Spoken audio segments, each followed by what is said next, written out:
Fala aí, galera, boa noite. Vamos que vamos para mais uma live, especialmente direto do conhecimento puro e fino da Rússia. Vamos esperar o Cassidori entrar aí para a gente começar o nosso bate-papo hoje sobre Verkhoshansky. Verkhoshansky, um dos caras mais renomados do mundo do treinamento esportivo.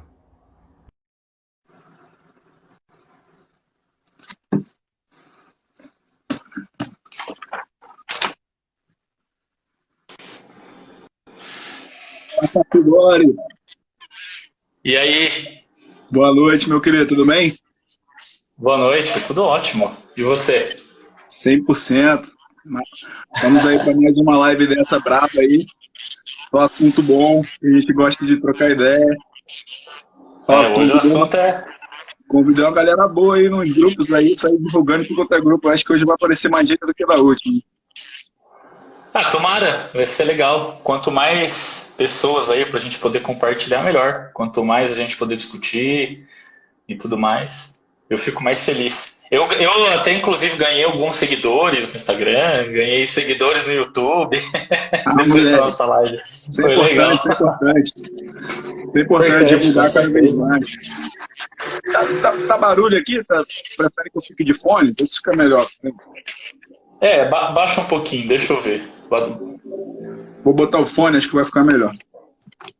Também acho.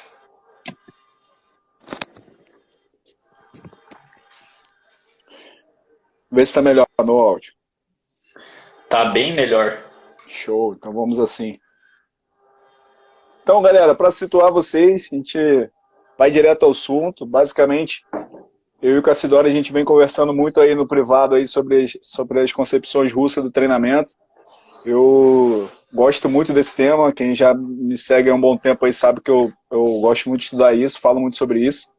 E o Cassidori é um cara que estudou na Rússia durante... Quantos anos, Cassidori? 4 anos Eu já? morei lá, morei 3 e a distância mais 2. 5 anos ao Três, todo. 3 anos Assim, na 5 anos Rússia. indo pra lá, 3 anos morando. Show de bola. Esses 3 anos fez com que o Cassidori tivesse a oportunidade de consumir do que é publicado em russo, né? Que a gente tem muito pouco acesso aqui no Brasil, né? A gente não sabe nem onde pesquisar. Outro dia você me passou um artigo lá do grupo do Platonov, e aí eu até te Uhum. perguntei, né? Eu falei assim, pô, como é que a gente consegue esses artigos? E basicamente é uma base de dados que a gente muito não tem acesso no Ocidente, né? A gente tem muita base de dados nossa é a base de dados do Mundial, né? Que é publicado no inglês, que é Uhum. publicado no russo, Uhum. é bem complexo de chegar até a gente. Então, quem tem a oportunidade de consumir lá da fonte e ler no russo, no teu caso, como você teve que fazer lá o curso de idiomas para poder fazer o mestrado e doutorado na faculdade, você acabou conseguindo consumir o que é verdadeiramente dito, né? O que o pessoal publicou nas últimas coisas. Os livros que a gente tem em último traduzido aqui no Brasil é de 92, 95, são livros já mais antigos. Você já conseguiu até ver o que Uhum. o pessoal fez, os trabalhos mais modernos da galera. Então, Exatamente. basicamente, a nossa live hoje é sobre as concepções de Verkhoshansky.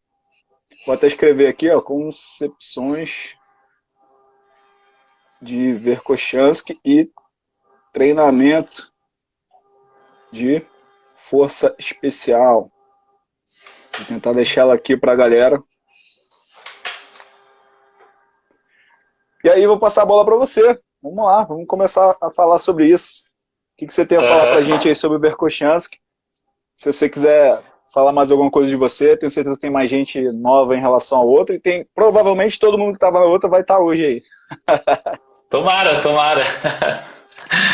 Bom, então, antes da gente começar essa parte mais teórica, né, assim como eu falei na outra live, eu falei pro pessoal assim, né, na semana passada, ó, não é um merchan, não é nada disso, mas quem puder, segue o canal lá do YouTube, Cassidori Teoria do Esporte, que sempre tem coisa interessante. Inclusive, é um plano que eu já tenho há bastante tempo, que eu não fiz ainda por questão de tempo mesmo.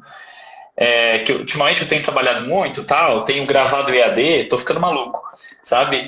Mas eu quero fazer um vídeo depois e colocar no YouTube ensinando as pessoas como encontrar artigos russos e como traduzir. A melhor forma possível. Por exemplo, a gente tende a usar o Google, né? O Google Tradutor. Tem um Google russo, digamos assim, né? Que se chama Yandex. O Yandex, para traduzir material do inglês para o russo, do russo para o inglês, é muito melhor do que o Google. Se a gente traduz, por exemplo, do Yandex, no Yandex, né? Do russo para o inglês, depois você pega esse texto em inglês e joga para o Google, você consegue uma tradução melhor do que direto no Google. Assim, eu nem uso mais esses tradutores porque eu leio muito bem em russo, mas no começo, quando eu estava aprendendo a língua russa ainda, eu usava. E o Yandex é muito bom. E aí, no caso, quando eu for fazer esse vídeo, né, eu vou gravar a tela do meu computador, porque o ideal mesmo é colocar o site do Yandex em russo, yandex.ru, e não yandex.com, que sairia a versão em inglês.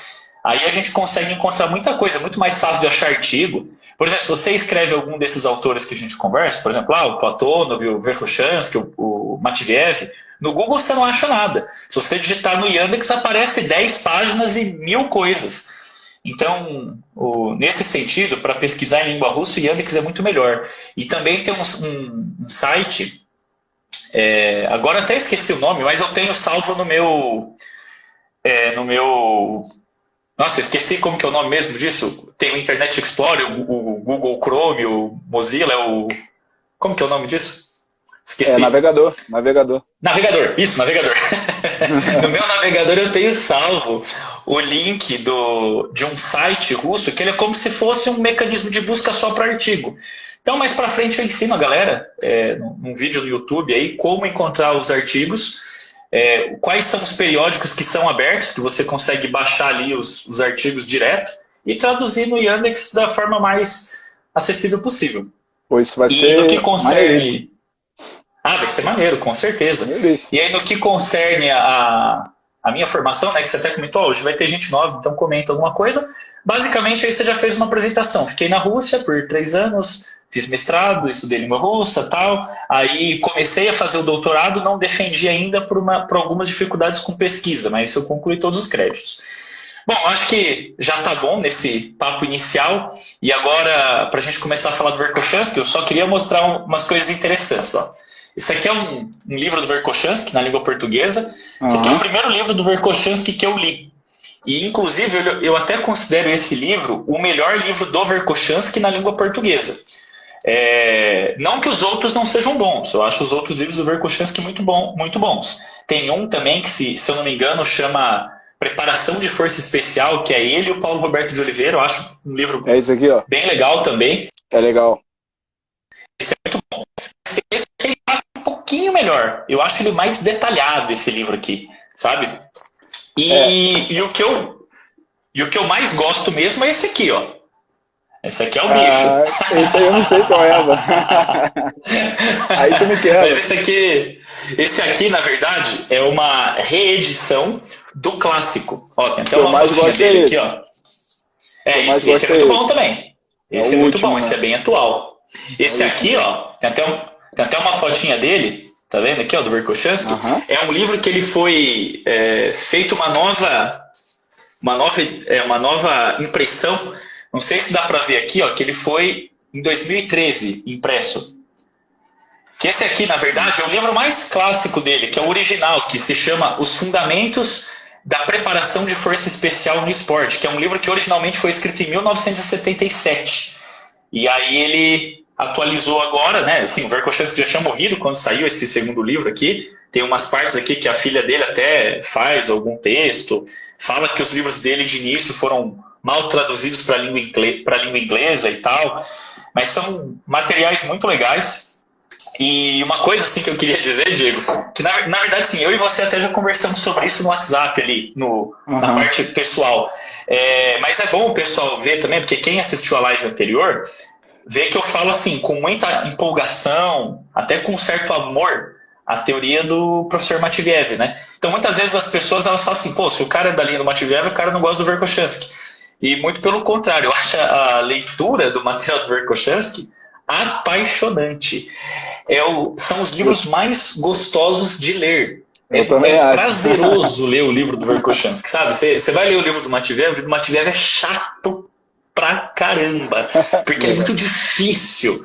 E já o livro do Verkhoshansky é uma delícia de ler. Não que ele seja extremamente fácil, mas eu acho um assunto muito interessante, sabe? São coisas muito diretas, assim, É bem mais objetivas, eu aplicado, né? adoro. É mais aplicado à nossa realidade, né? Como treinador, né? O Verkhoshansky é um pouco mais É, aplicado, né? é porque, como eu disse para você em outros momentos, o que eu gosto do Verkhoshansky, assim, e que na verdade é por isso que ele é reconhecido na Rússia, é porque ele escreve sobre metodologia. Ele não escreve, por exemplo, sobre teoria da preparação de atletas. Ele não fala, por exemplo, de modelagem no esporte. Ele fala muito pouco sobre periodização. Ele não fala sobre história do esporte, sobre fenômeno social do esporte. Ele não fala sobre atividade competitiva, grupo de modalidade esportiva. Ele não fala nada disso. Ele fala assim, ó, treinamento de força, como que é? Treinamento de resistência, como é que é? Então ele fala de métodos de treinamento. Então, por isso que o livro do Verkhoshansky, ele parece que ele é uma coisa mais próxima da gente, Da porque gente. ele está falando ali diretamente do que você faz no treino. Mas, obviamente, que tem vários outros conhecimentos para quem trabalha com treinamento que são muito importantes. Mas eu adoro o Verkhoshansky, cara, sério mesmo. Eu acho esse cara o bicho.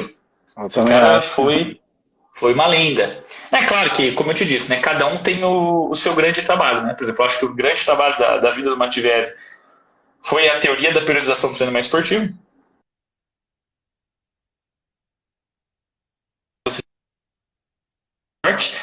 E ele ainda trabalhou na evolução da periodização, que eu até Tá, falei lá tá. na live Deu, passada, deu que uma não deu. travadinha.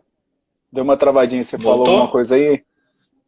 Tu começou a falar do grande trabalho da vida do Matveev e aí travou. É que eu estava dizendo assim, o grande trabalho da vida do Matveev foi a teoria da periodização, e dele deu algumas contribuições naquela coisa que ele chama de teoria da cultura física e do esporte, e no final da vida dele deu uma nova contribuição para a teoria da periodização que é pouco conhecida, que eu até falei para você, que chama abordagem de modelo-alvo, que eu considero um negócio assim assombroso. Talvez um dia dê até para a gente falar sobre isso. Vamos Mas o conversar sobre Verkhoshansky, isso. ele contribuiu demais, mas assim, demais. Eu digo assim, que até hoje eu considero o livro dele o mais moderno que existe para treinamento de força no esporte. É melhor do que os autores que escrevem de treinamento de força no esporte hoje, que escrevem em 2020, 2019. Você pega os materiais do Verkhoshansky, parece que eles são mais atuais do que É esses que a real. gente ouve agora. Esse material dele aqui é bizarro de atual. Tipo, tu lê assim, tu fala Não, assim, bizarro. O cara é muito, muito bom. animal, animal. Bom, mas vamos então ao que interessa? Vambora. Tá, e deixa eu só te perguntar, você quer começar falando alguma coisa assim que você gosta muito do material do Verkhoshansky ou você quer que eu comece falando sobre uma coisa que eu gosto muito do material do Verkhoshansky? Cara, eu posso falar alguma coisa.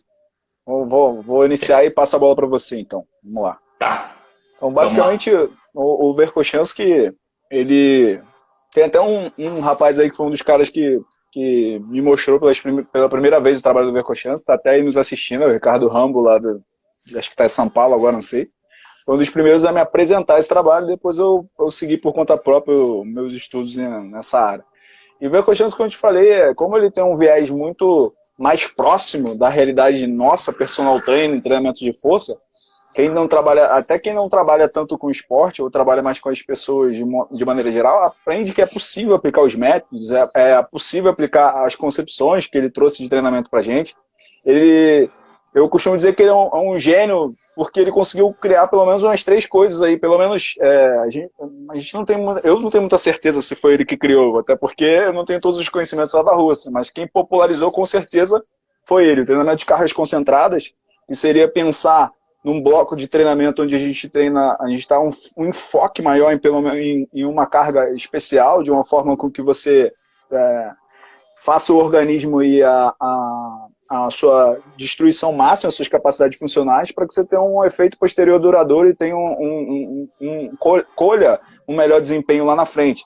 Então, essa é a principal concepção que eu acho que ele deu em termos de programação de treinamento, né, de periodização de treinamento.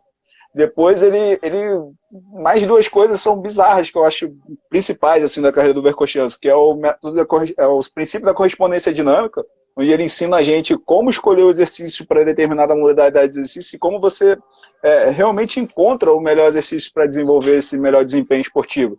E o método de choque, né, cara? O método pliométrico de choque, que com certeza foi a principal criação dele, da carreira dele, que proporciona ao atleta uma máxima capacidade explosiva com o menor custo metabólico possível, né? Então, acho que essas 3 contribuições são utilizadas por todo mundo. Isso faz com que o cara, para mim, o cara já se torne um cara assim genial, a ponto de todo mundo concordar que essas 3 coisas que ele falou, ou que pelo menos ele popularizou, são coisas assim que é aplicável para qualquer esporte, qualquer grupo esportivo, qualquer equipe esportiva, qualquer atleta esportivo, né?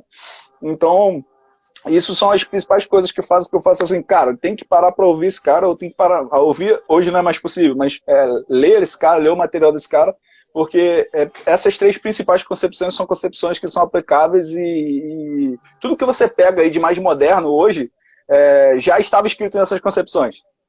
Os caras tentam falar de uma outra forma, de um outro jeito, tentam florear de outras maneiras, mas quando você pega o material do Emotion, está destrinchado como essas 3 coisas são fundamentais no seu trabalho.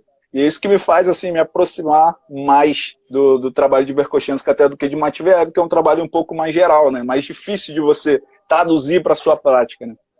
E passar a bola para você agora. Tá, beleza. Bom, assim, eu só vou comentar o que você disse e depois eu vou na parte que eu mais gosto do Verkhoshansky. Bom, sem dúvidas, ele foi o criador do método de choque, ele foi o cara que estudou os saltos reativos, né? Até, se der tempo hoje, a gente fala até da questão terminológica do porquê que a gente fala salto reativo lá na Rússia e porquê que chama método de choque também, que é uma reflexão bem interessante, com algum embasamento biomecânico até.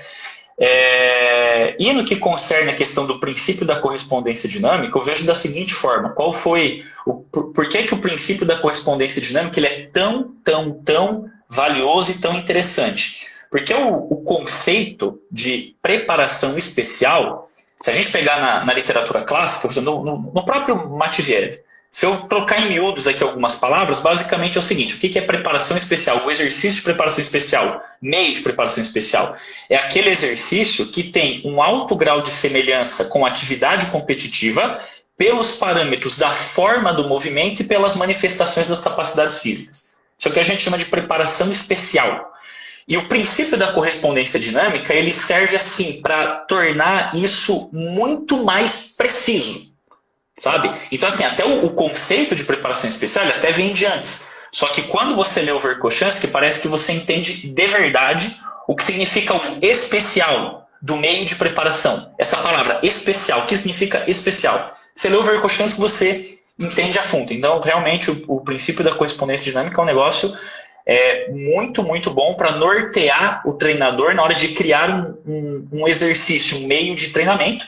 E a questão dos métodos também, né? Que é outra discussão, mas o princípio da correspondência dinâmica ajuda muito.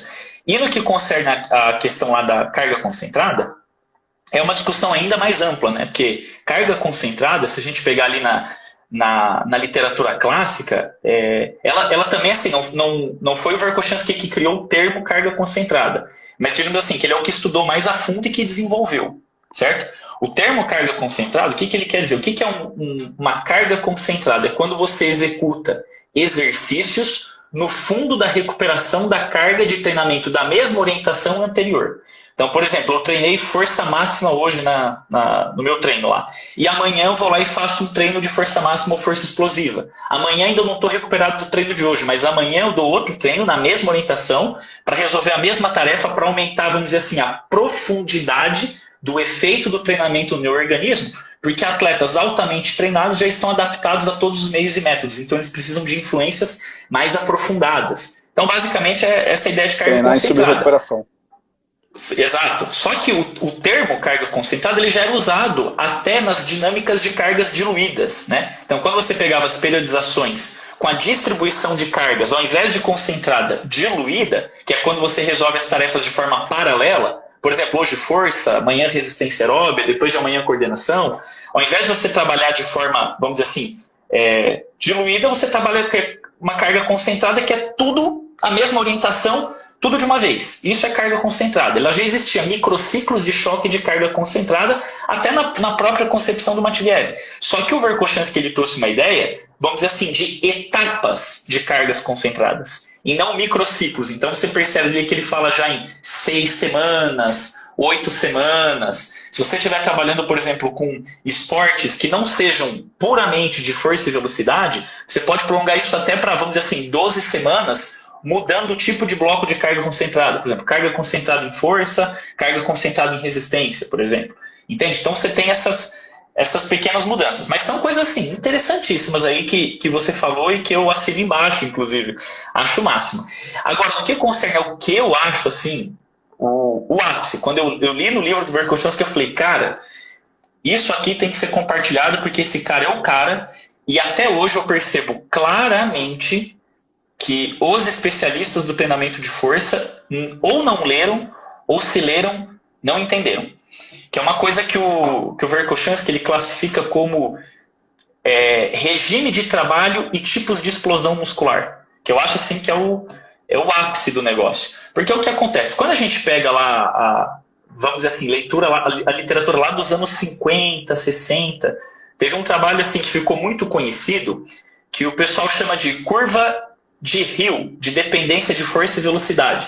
Que ele falava o seguinte, que força e velocidade são coisas que não são proporcionais, né? Ou seja, um movimento, quando ele é forte, ele não pode ser veloz. E quando um movimento é muito veloz, ele não pode ser forte.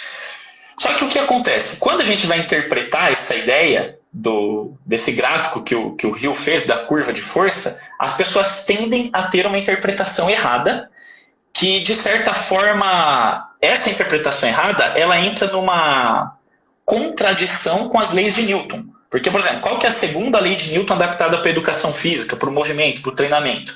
A aceleração de um objeto é proporcional à força aplicada a ele. Ou seja, quanto mais força você coloca, mais rápido você se desloca.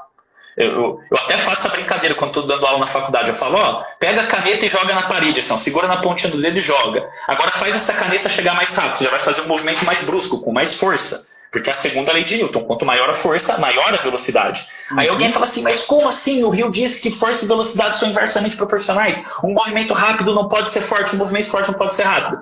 Aí é que tá. O mesmo movimento em condições iguais. Você nunca vai conseguir colocar a mesma velocidade num movimento com carga mecânica, né, com peso, e um movimento sem peso. Então, se eu pego uma barra de supino, só a barra, e eu levanto o mais rápido que eu consigo, eu vou ter uma velocidade. Se eu colocar, por exemplo, 50 quilos de cada lado nessa barra, vou deixar essa barra com 120 quilos, imaginando que seja uma barra olímpica, e tentar levantar na velocidade máxima possível, essa velocidade atingida nesse levantamento vai ser menor do que a barra vazia. Ou seja, força e velocidade inversamente proporcionais dentro da mesma condição de movimento.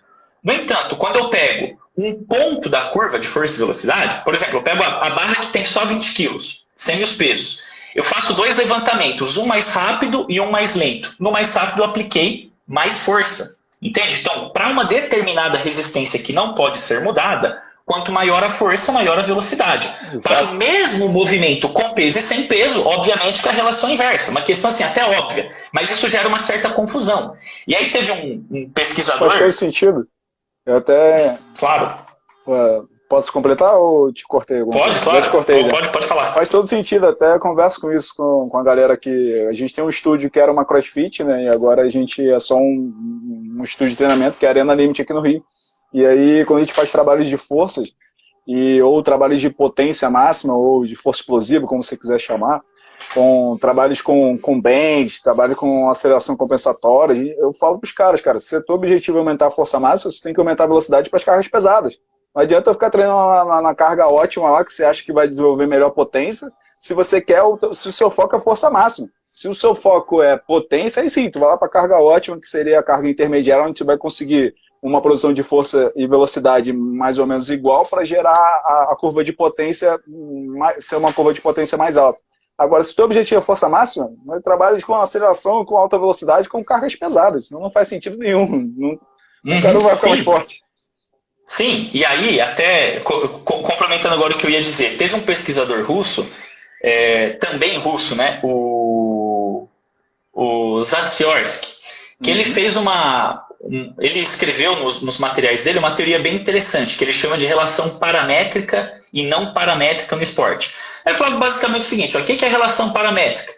Os parâmetros força e velocidade são inversamente proporcionais. Ele dizia o seguinte, se você pega um saque no tênis de mesa, a velocidade do saque desse atleta ela não tem uma correlação alta, por exemplo, com a força de supino. Porque é um movimento com uma resistência muito leve. Então, a força máxima do atleta não influenciaria direto no movimento do saque do tênis de mesa. No entanto, se a gente pegar dois atletas que fazem o saque, o atleta que faz o movimento mais rápido, que põe o saque mais potente, ele colocou um pouquinho mais de força do que o anterior. Só que esse pouquinho mais de força é nada perto da força máxima. Entende? Por isso que ele fala, relação paramétrica. Em movimento muito rápido não dá para você aplicar muita força. E já se você pegar, por exemplo, no levantamento de peso olímpico, para você levantar a barra rápido, você vai precisar de muita força, porque você está lidando contra uma resistência pesada. Então, nesse caso, ele chama isso de relação não paramétrica. No caso, força é proporcional com a velocidade. Isso que é o Zak-Storz que fala. Só que aí que entra o Verkhoshansky na história, que eu falo que o Verkhoshansky ele deu um conceito muito mais bem explicado, muito mais específico e que eu considero assim novamente usando essa metáfora que eu até falei na live passada, o pulo do gato na metodologia do treinamento de força, que é quando ele pega e divide os tipos de explosão muscular. Porque assim, quando a gente fala esse termo, explosão muscular, tem gente que adora criticar, fala, músculo não explode, né? E daí você tem que explicar, olha, cara, treinamento desportivo é uma área pedagógica. Você não chega no seu atleta e fala assim, olha, execute um exercício em máxima potência mecânica externa para ativar as unidades motoras fásicas que recrutam as fibras 2x para estimular a expressão gênica da MHC 2x. Você não fala isso com o atleta. Você fala, faça 8 repetições com o máximo de velocidade possível, por exemplo. Entende? Então, a linguagem do treinamento ela é pedagógica, não é puramente biológica ou bioquímica, certo? Então, quando você vai falar, por exemplo, sobre essa questão da força explosiva, né, a gente fala assim, o que é força explosiva? Por que a gente usa o termo explosão? Porque quando a gente enxerga uma explosão de verdade, um litro de gasolina tacou fogo e explodiu. O que é característica de explosões? Reações químicas extremamente rápidas e que liberam muito calor. Que é algo parecido com o fenômeno da contração muscular potente. Você tem reações químicas muito rápidas ali na quebra de ATP e ressíntese de ATP e produz muito calor. Por isso que a gente chama de força explosiva. Ah, mas é taxa de produção de força. Sim, é taxa de produção de força, mas a gente tem que encontrar termos específicos, porque existem regimes de trabalho muscular específicos e tipos de explosão muscular específicos. Então aqui que entra agora a parte que eu queria chegar, né, que eu falo sempre, que eu adoro essa parte do Verkhoshansky que eu sempre discuto. O Verkhoshansky, ele diz que existem alguns tipos de explosão muscular. Então o primeiro tipo de explosão muscular que ele coloca lá, na verdade sim, não sei se é o primeiro, que aqui a ordem, para mim a ordem tanto faz, ou citando os que existem. Ele chama de tipo de explosão muscular balística. Isso aqui é outro termo que o pessoal adora fazer salada, em movimento balístico. Eu sempre digo o seguinte, o que é movimento balístico? O termo balístico lembra do quê? De balística, de bala, projétil, tiro. Arremessar. Exato. Quando a gente vai dar um tiro, por exemplo, o que acontece? Você dá um tiro, vamos dizer que essa bala ela percorra 1 quilômetro, até ela perder toda a velocidade e cair no chão. 1 quilômetro ela percorreu. Todo esse 1 quilômetro que ela percorreu, independente da velocidade que ela atingiu, foi todo esse deslocamento, todo esse trabalho foi dependente daquela explosão inicial ainda dentro da arma. Né? Quando você teve aquela explosão da pólvora, aquela explosão inicial gerou todo o deslocamento dessa bala. Então existem movimentos esportivos, principalmente quando a gente enfrenta resistências extremamente leves, como é o caso, por exemplo, do saque no tênis de mesa, do saque no tênis de campo, de socos em lutas de trocação, chutes, golpes em geral em lutas, o chute no futebol, resistência leve, você não empurra grandes massas. Esses movimentos eles são chamados de balísticos, por quê? Porque no início do movimento, você vai fazer um movimento, por exemplo, lá do tênis, você joga a bolinha para cima. Na hora que você joga aqui o braço para trás, o que acontece? Já está fazendo aquela fase excêntrica. Na hora que você resolve começar a fase concêntrica do movimento, você tem ali uma pequena deformaçãozinha, bem pequenininha, porque você não tem peso suficiente, né? Estresse mecânico suficiente para deformar muito. Essa pequena deformação, somada ao fluxo de impulsos neurais que você manda do teu cérebro altamente excitado para o teu músculo, ele gera uma tensão muscular que, quando ela vence a inércia, ela acelera o teu segmento corporal numa velocidade maior do que a própria velocidade máxima de contração muscular.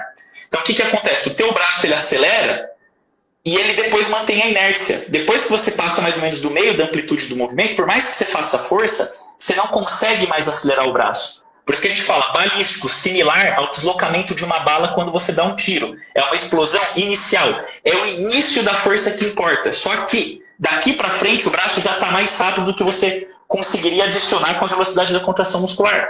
Por isso que a gente chama de explosão balística. O que o Verkhoshansky mostra? Que o tipo de explosão balística, que é caracterizada em todas essas ações de golpe, ela exige um nível de força máxima muito pequeno. Vamos chamar assim, de força absoluta, na verdade. Que é aquilo que o Zed Soares chamou de relação não paramétrica, né? Força e velocidade inversamente proporcional. Então, por exemplo, você não vai ter uma grande influência na potência do saque porque você faz supino com 200 quilos. No entanto, se você lançar objetos leves um pouco mais pesados do que a raquete, que caracterizem um movimento balístico, você vai desenvolver o aumento ali, a tendência de jogar a curva do crescimento da tensão muscular no tempo para a esquerda, para aquele tempo de movimento e para aquele nível de tensão muscular, que é muito baixo perante a força máxima, mas é muito específico para aquele tipo de ação muscular. Então, tipo de explosão muscular balística. Olha só que interessante, a gente ouve por aí todo mundo falando o seguinte, né? Hoje em dia, porque a melhor forma de você trabalhar a potência é você encontrar o peso ideal, que é mais ou menos ali uns 30% da força máxima, porque dá potência máxima. Potência no termo de unidade de medida mesmo, em watts. Você vai ter a maior produção de potência em watts usando mais ou menos 30% do peso do que seria o teu peso máximo, certo? Para desenvolver a máxima potência. Só que é que tá. Isso vale para tipos de movimentos que você envolve grandes massas. Que você empurra uma barra, que você corre, por exemplo, você está empurrando a massa do teu corpo para você saltar, que você empurra o teu corpo de 70, 80 quilos para cima. Mas quando você vai, por exemplo, lançar uma bola de tênis e bater, se você trabalhar com potência máxima, com peso lá de 30, 40% do que seria a força máxima, você já vai descaracterizar o tipo de explosão balística. Por quê? Se você pega um peso muito grande, por mais que você gere muita força no início do movimento, você não vai conseguir acelerar ele tanto que do meio do movimento para frente, a velocidade da barra seja tão alta que ela vá por inércia e você não consiga mais adicionar velocidade. Entende? Então tem diferença. Daí tem um outro tipo de explosão muscular que o Verkhoshansky ele chama de explosão muscular isométrica.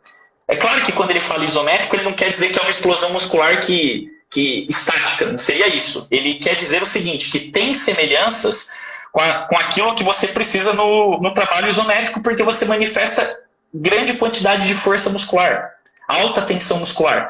Por exemplo, no levantamento de peso olímpico, você vai ter que colocar muita potência na barra para levantar ela rápida. Só que para você levantar rápido uma barra com 200 quilos, 250 quilos, né, que seria mais ou menos aí similar a ranking e arremesso em atletas de elite, você vai precisar de uma força absurda. E o que acontece? Quando a gente olha para esse tipo de movimento, ou até mesmo no arremesso de peso no atletismo, aquele que você pega aquela bola de metal ali de 7,4 kg. Quando você observa esses movimentos, o atleta ele começa numa velocidade aqui o movimento e ele vai aplicando força, aplicando força, aplicando força, aplicando força, força, força, força, até o fim do movimento. Porque o implemento esportivo ele é tão pesado que ele não permite um tipo de ação muscular balística. Ele vai ter o tipo de explosão muscular que a gente chama do tipo isométrico, que o pico de tensão muscular se dá no fim do movimento. Então olha só que interessante, aqui a gente já começa até a raciocinar.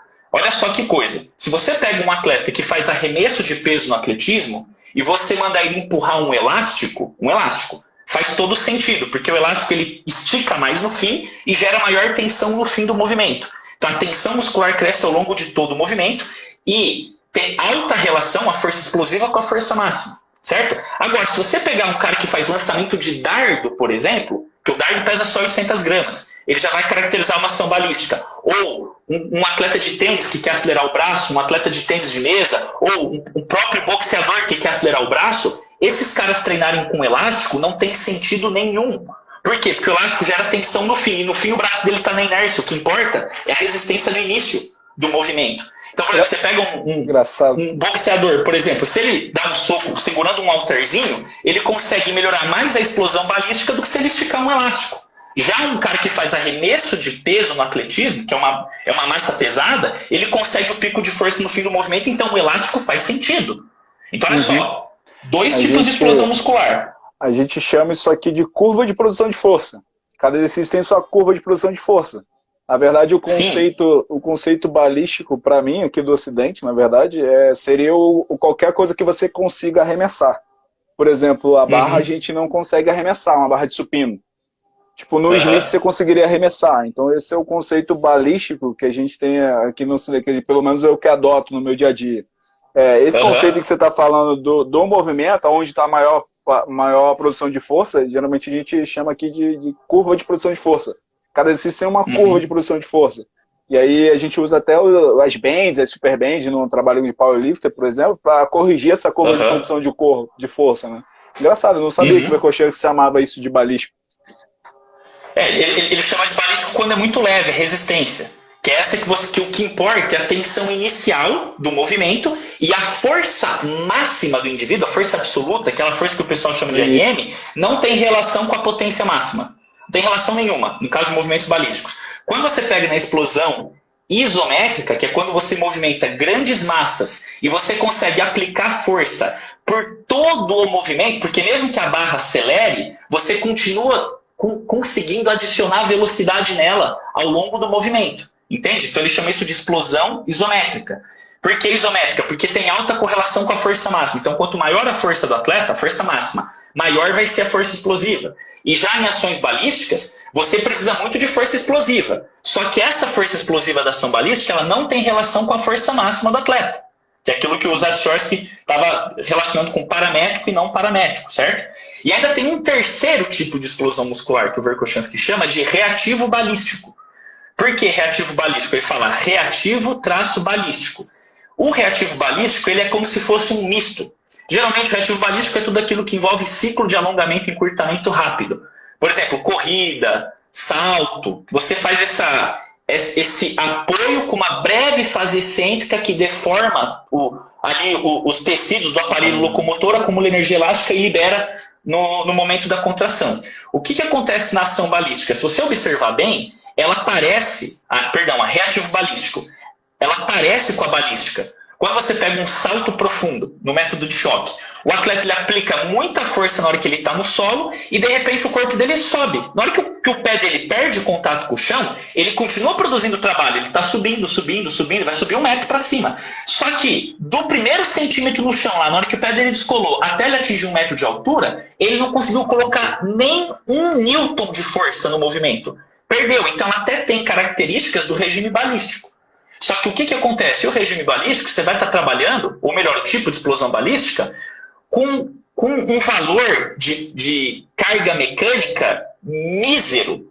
Né? Por exemplo, igual o peso de uma raquete de tênis, ou o peso do seu braço ao executar um soco no boxe, ou o peso da tua perna quando você vai fazer um movimento de chute no futebol. Isso são ações balísticas, que o segmento do atleta, ou o implemento que ele segura, é tão leve que na hora que você faz aquele movimento prévio para trás, para preparar para o movimento principal, a energia que você acumula aqui e libera, ela é tão forte que ela acelera o segmento numa velocidade maior que a própria contração muscular. Um exemplo que eu sempre dou para a pessoa entender o que é balístico é fazer isso aqui com o dedo. Ó, quando você faz isso, ó, aqui ó, eu tô segurando aqui ó, o meu dedo médio no meu polegar, certo? Eu estou gerando tensão no meu dedo médio, eu já estou acumulando energia. Na hora que eu libero, o dedo atinge uma velocidade muito maior do que eu poderia adicionar até o fim.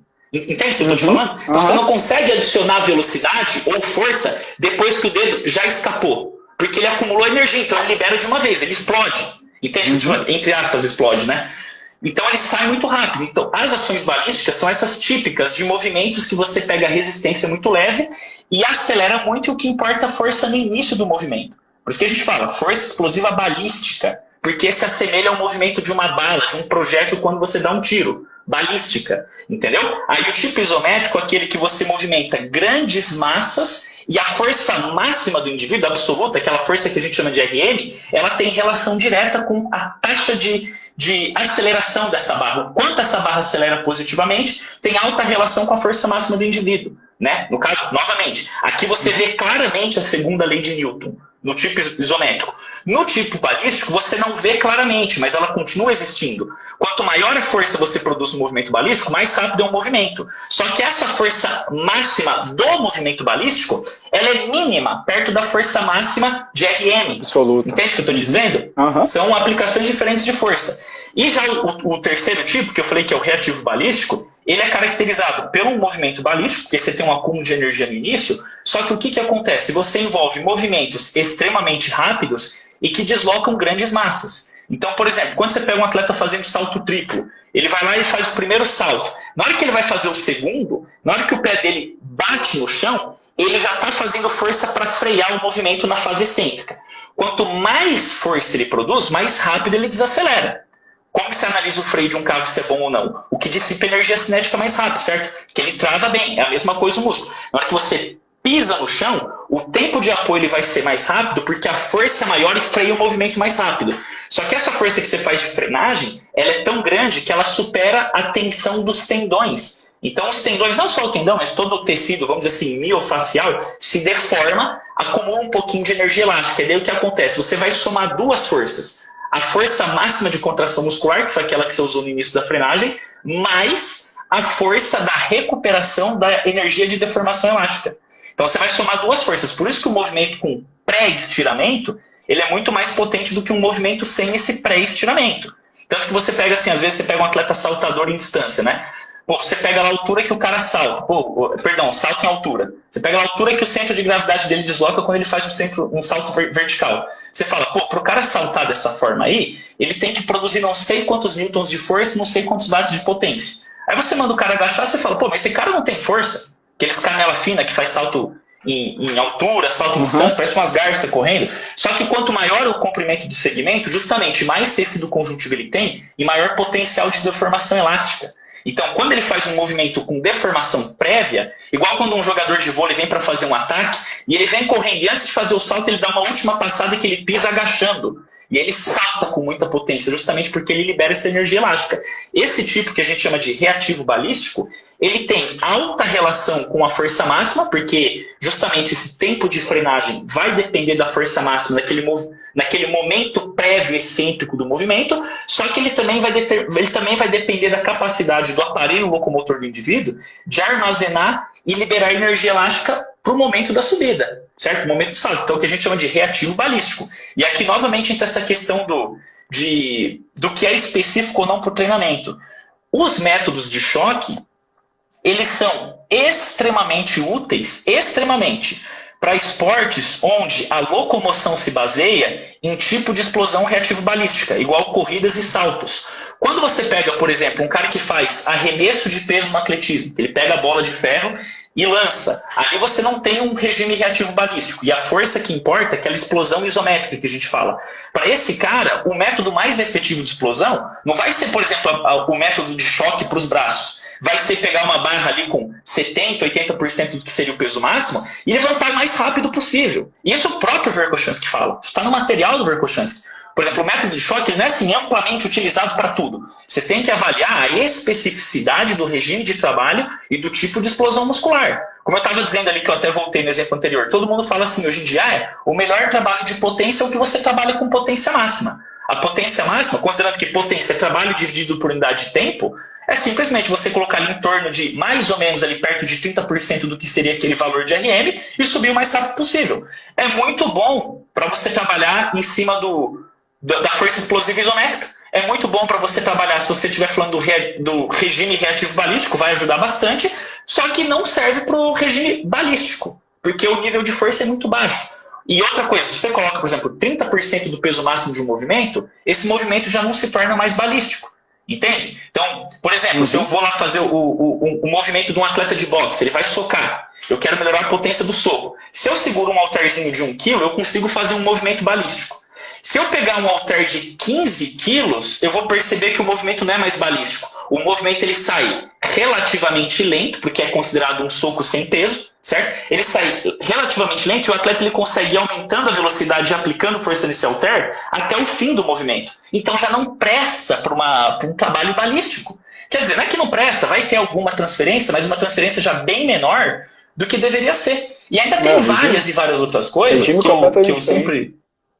Sim, regimes de trabalho e tipos de explosão muscular completamente diferentes. E ainda tem outras coisas que eu falo sempre, e que eu gosto da leitura do Verkhoshansky, porque ele trabalha muito em cima dessa questão de biomecânica, e não só assim, biomecânica para ficar falando de articulação e braço de momento, mas para analisar as ações esportivas como um todo. Por exemplo, Eu vou citar aqui duas situações interessantes. Ó, se você pegar um atleta de handebol, quando ele faz um movimento para finalizar a bola na baliza, o salto dele é reativo balístico. Só que o movimento do braço é balístico, porque a bola de handebol ela deve pesar, eu nem lembro o peso oficial, mas deve ser umas 200, 250 gramas.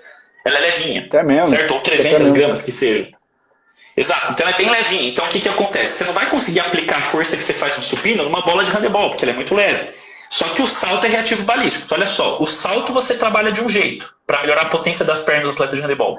E o braço você trabalha com outra metodologia que não tem nada a ver com o do membro inferior. E agora olha só, que é a parte que eu acho mais legal de todas. Quando você pega, por exemplo, um atleta de handebol e um atleta de vôlei, eles têm dinâmicas de movimento muito parecidas. Você não concorda comigo? O atleta vem correndo, ele faz um pré-estiramento antes de saltar, salta alto e faz esse movimento aqui, ó, joga o braço lá atrás e vem nessa explosão balística.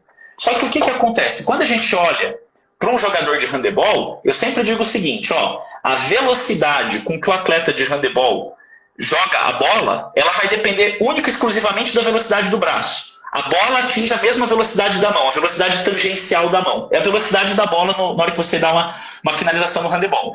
Então, o que acontece? Ó, velocidade da mão. Então, no caso de um jogador de handebol, se ele hipertrofiar o braço dele, pode até ser útil no jogo ali, porque ele usa o corpo, é um esporte de contato. Mas no que concerne a velocidade do arremesso no gol, a hipertrofia não tem relevância nenhuma para um jogador de voleibol. Por quê? Porque a gente sabe que o nível de tensão muscular numa ação balística, por mais que ele cresça ao máximo possível, ele é muito baixo em relação à força máxima do aparelho locomotor dele.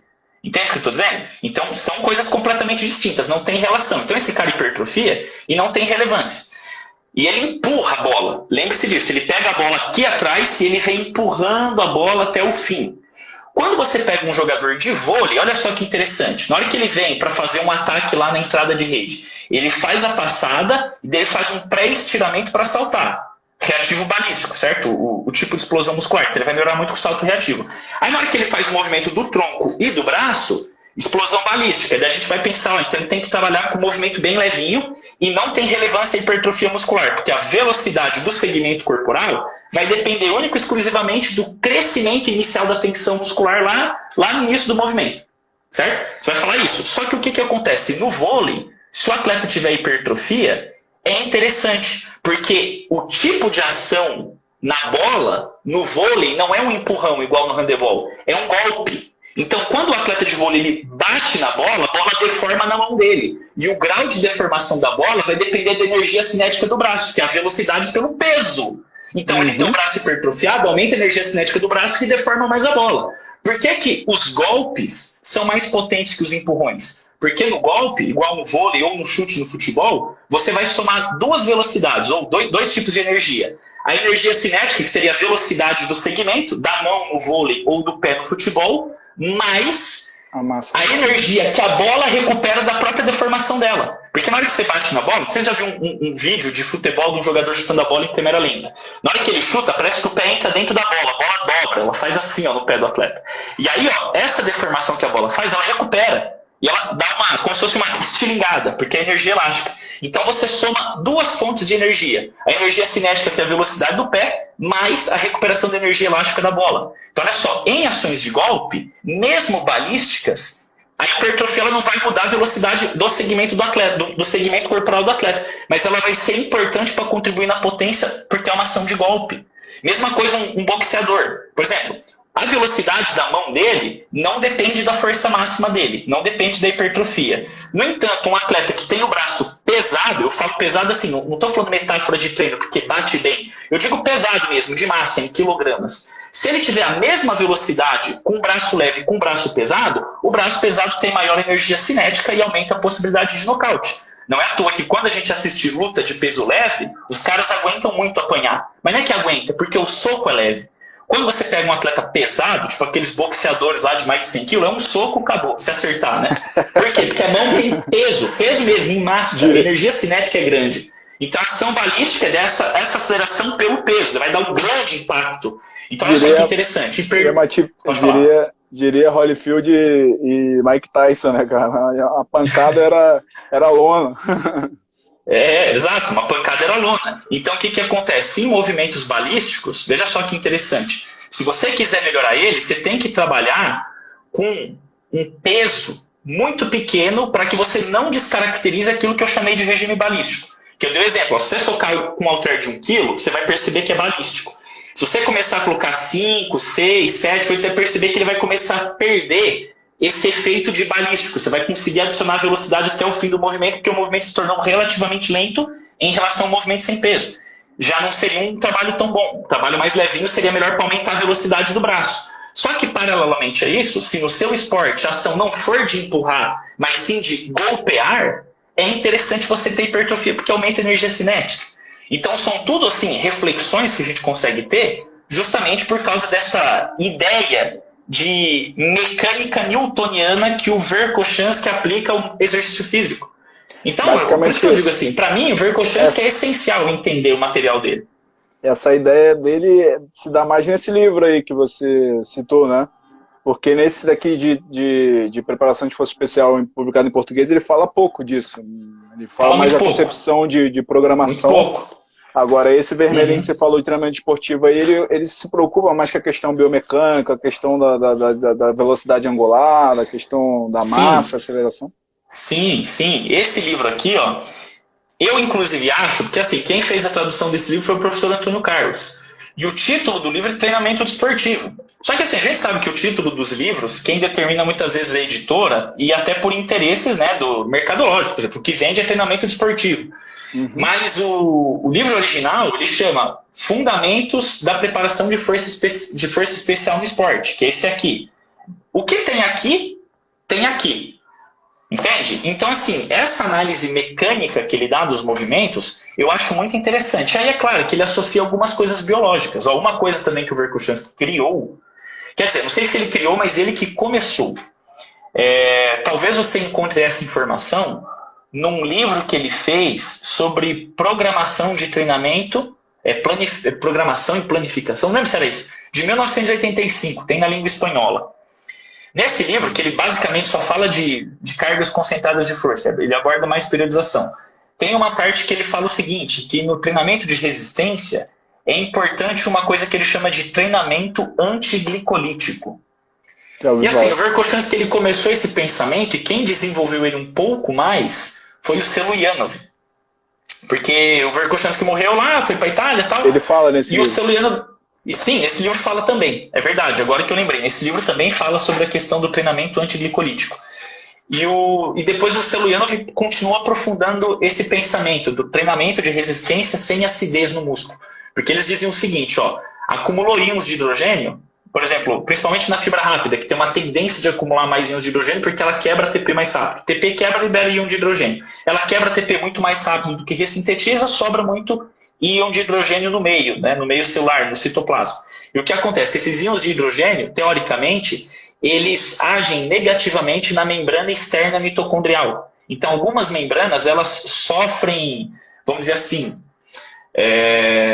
você vê que engraçado, eu lembro o termo em russo, não estou lembrando em português, né, que eles chamam de pavresdiene. É tipo danificações das mitocôndrias, os íons de hidrogênio promovem. Então, o que acontece? Quando você faz muito trabalho glicolítico com alto nível de acidez, teoricamente você diminui um pouquinho a densidade mitocondrial. Então, o teu limiar anaeróbio piora, certo? Ao invés de melhorar a resistência, piora a resistência.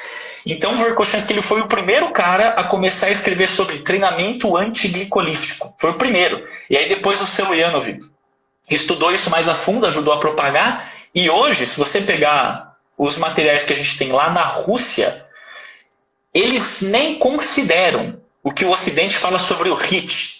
Eles nem consideram, porque eles falam que isso é fraco. O bom é o nosso aqui, o antiglicolítico. Esse aqui funciona bem melhor. Que se aumenta o limiar em 15 dias, o atleta está voando baixo. Em 15 dias você faz o atleta chegar quase que no nível máximo de resistência dele. Porque você satura o músculo, tanto nas fibras rápidas, intermediárias quanto lentas, de mitocôndrias. Então isso é uma coisa que o Verkhoshansky começou a estudar. E assim, agora eu estou falando Verkhoshansky, mas tem hora que eu falo Verkhoshansky, né? Porque a pronúncia dele em russo é Verkhoshansky. E a bagunça das traduções? Cada um escreve de uma forma. O cara tem Verkhoshansky, Verkhojansky, os caras escrevem tudo de qualquer maneira aqui. Deixa eu te falar. Mas Eu acho que a Pode gente falar. vai acabar já essa live aí. Vamos pro segundo tempo de novo? Vamos. A gente adora segundo tempo, cara. Então vamos embora, vamos continuar aí. Então Quando vamos me embora. avisar aqui 30 segundos, a gente derruba ela. Pode Você quer continuar. derrubar já e começar outra? Cara, eu acho que deve estar faltando uns 2 minutinhos aí. Quer derrubar? Pra gente entrar no assunto diferente? Derruba e daí a gente inicia. Só que publica ela, tá? Que depois eu baixo ela e põe no YouTube. Beleza. Galera, quem topa aí, fica aí pro segundo tempo. Eu vou derrubar essa live agora, a gente vai reiniciar de novo, porque live com Cassidora é assim, sempre rola segundo tempo. Cara, é bate-papo infinito. Vou derrubar aqui e já a gente volta. Derruba aí, daí a gente começa.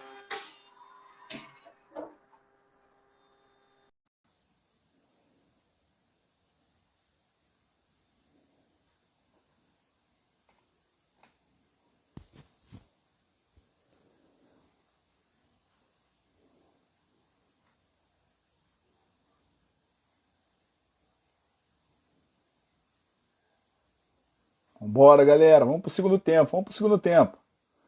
Quem gosta de bate-papo de treinamento, não tem essa de ser 1 hora só de live não, vamos que vamos.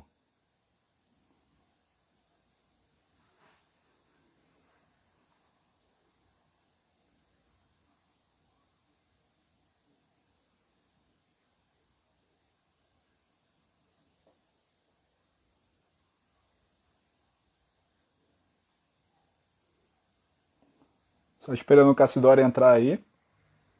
E aí, enquanto isso, galera, vai mandando aí o link aí dessa live aí pra galera. Todos os amigos de vocês que gostem desse tema, pra gente poder divulgar o máximo possível o conhecimento. Vamos que vamos.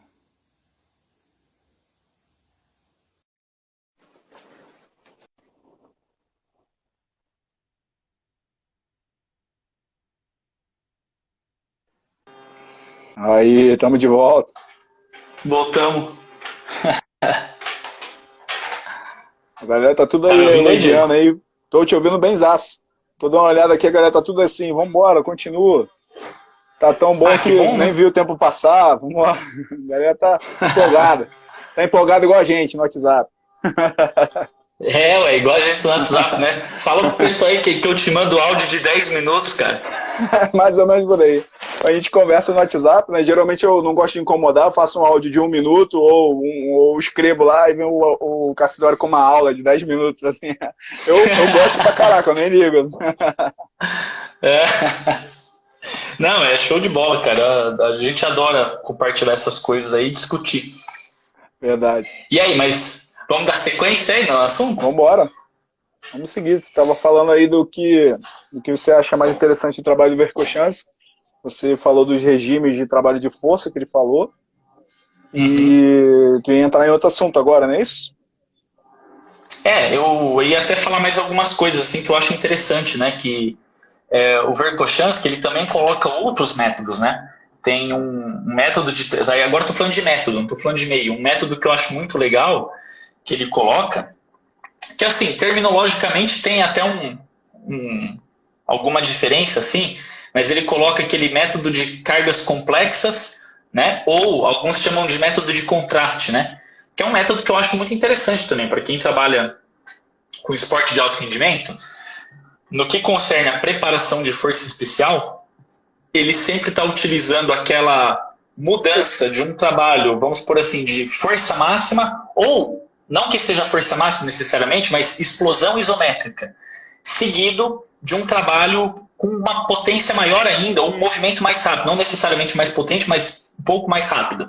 Por exemplo, você fazer um LPO seguido de um salto vertical, ou um agachamento pesado seguido de um movimento de corrida, uma corrida na subida e depois uma corrida na descida. Então você tem essas influências excitatórias no sistema nervoso central, e aí na hora que você para o movimento, você aproveita o efeito residual dessa excitação da primeira série e transfere ele num movimento de coordenação neuromuscular aperfeiçoada no segundo, que seria o movimento esportivo propriamente dito. É o Ocidente que gosta de chamar isso de potencialização pós-ativação, né? Exato. A galera não conseguiu, basicamente, comprovar isso cientificamente e nem pelo menos nas últimas revisões que saiu sobre o tema, nem dizer exatamente qual seria o melhor tempo, o tempo ideal, os números de séries ideais, mas engraçado é que Verkhoshansky, lá na década de 70, que ele escreveu esse livro, basicamente, em 77, não sei qual foi o primeiro, acho que 77, não me engano, ele escreveu esse método complexo, foi justamente quando ele começou a descobrir o método de choque, inclusive até compartilhei a gente lá no grupo lá, esse artigo que ele vem contando essa história de quando ele foi construindo esse conhecimento. Ele descobriu esse método complexo a partir dele que ele caiu no método de choque, né? Ele veio treinando, ele estava dentro da instalação na época do inverno, ele tinha um espaço reduzido para treinar, ele só podia treinar força, e aí ele via que força não estava dando muito certo, eu precisava fazer algum tipo de combinação, ele começou a combinar força com os saltos, até que ele descobriu o método de choque logo à frente. É bem interessante essa história também. E tem mais uma coisa, cara. Você sabe que o Verkhoshansky, assim, ele é amplamente conhecido no mundo por causa do método de choque. Uhum. Só que você sabe que antes dele falar do método de choque, ele fundamentou um método de treinamento que depois ficou muito popular. Só que não ficou popular pelo nome dele, que é o saltos com agachamento com barra de ferro. Uhum. Quem ficou muito conhecido pelo salto com agachamento é um italiano chamado Carmelo Bosco. Não sei se você já leu o livro desse cara. Tem em português, chama Força Muscular no Esporte. Que ele vem falando testosterona e salto com peso e tal. E o que acontece? O Verkhoshansky, antes dele falar sobre os saltos reativos, ele escreveu, eu não sei se ao certo assim agora, porque me falha um pouco a memória, porque faz muito tempo que eu li sobre isso, ainda na época que eu estava no mestrado. Eu acho que foi ele defendeu uma tese de doutorado com esse tema, né, dos saltos com barra, né, salto com agachamento com barra. Então é um trabalho bem sucedido também. Então o Verkhoshansky ele criou uma sequência muito grande assim de influências de treinamento. Inclusive no material dele, você vai ver que ele coloca o seguinte, que existe uma sequência pedagógica de treinamento de força explosiva. Não vou nem usar o termo especial, vou dizer só o termo força explosiva.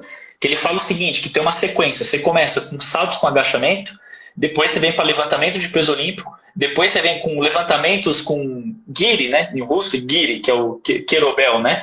E por fim o salto profundo, porque o salto profundo é a máxima manifestação de potência possível. Nada é mais potente do que um salto profundo, né? Eu acho sempre importante frisar isso para a galera também. Nada é mais potente do que um salto profundo. Nem mesmo um LPO com 200 e poucos quilos é mais potente do que um salto profundo. E ele ainda fala que é importante, nada mais potente do salto profundo a altura de 75 centímetros, que é 1,10 m, ele já começa a falar que já não tem mais, já é mais um trabalho específico, aumento de força, e nas outras variantes você não tem mais ganho. Então, ele é muito preciso. Aliás, e ainda isso é uma curiosidade das pesquisas russas. Assim, eu não sei se eles têm um método melhor do que tem aqui no Ocidente, mas eles costumam ser muito precisos quanto ao método. E aqui a gente no Ocidente a gente não tem muito essa certeza. Então a gente meio que deixa um pouco aberto, né? A gente fala assim, eu sei te explicar.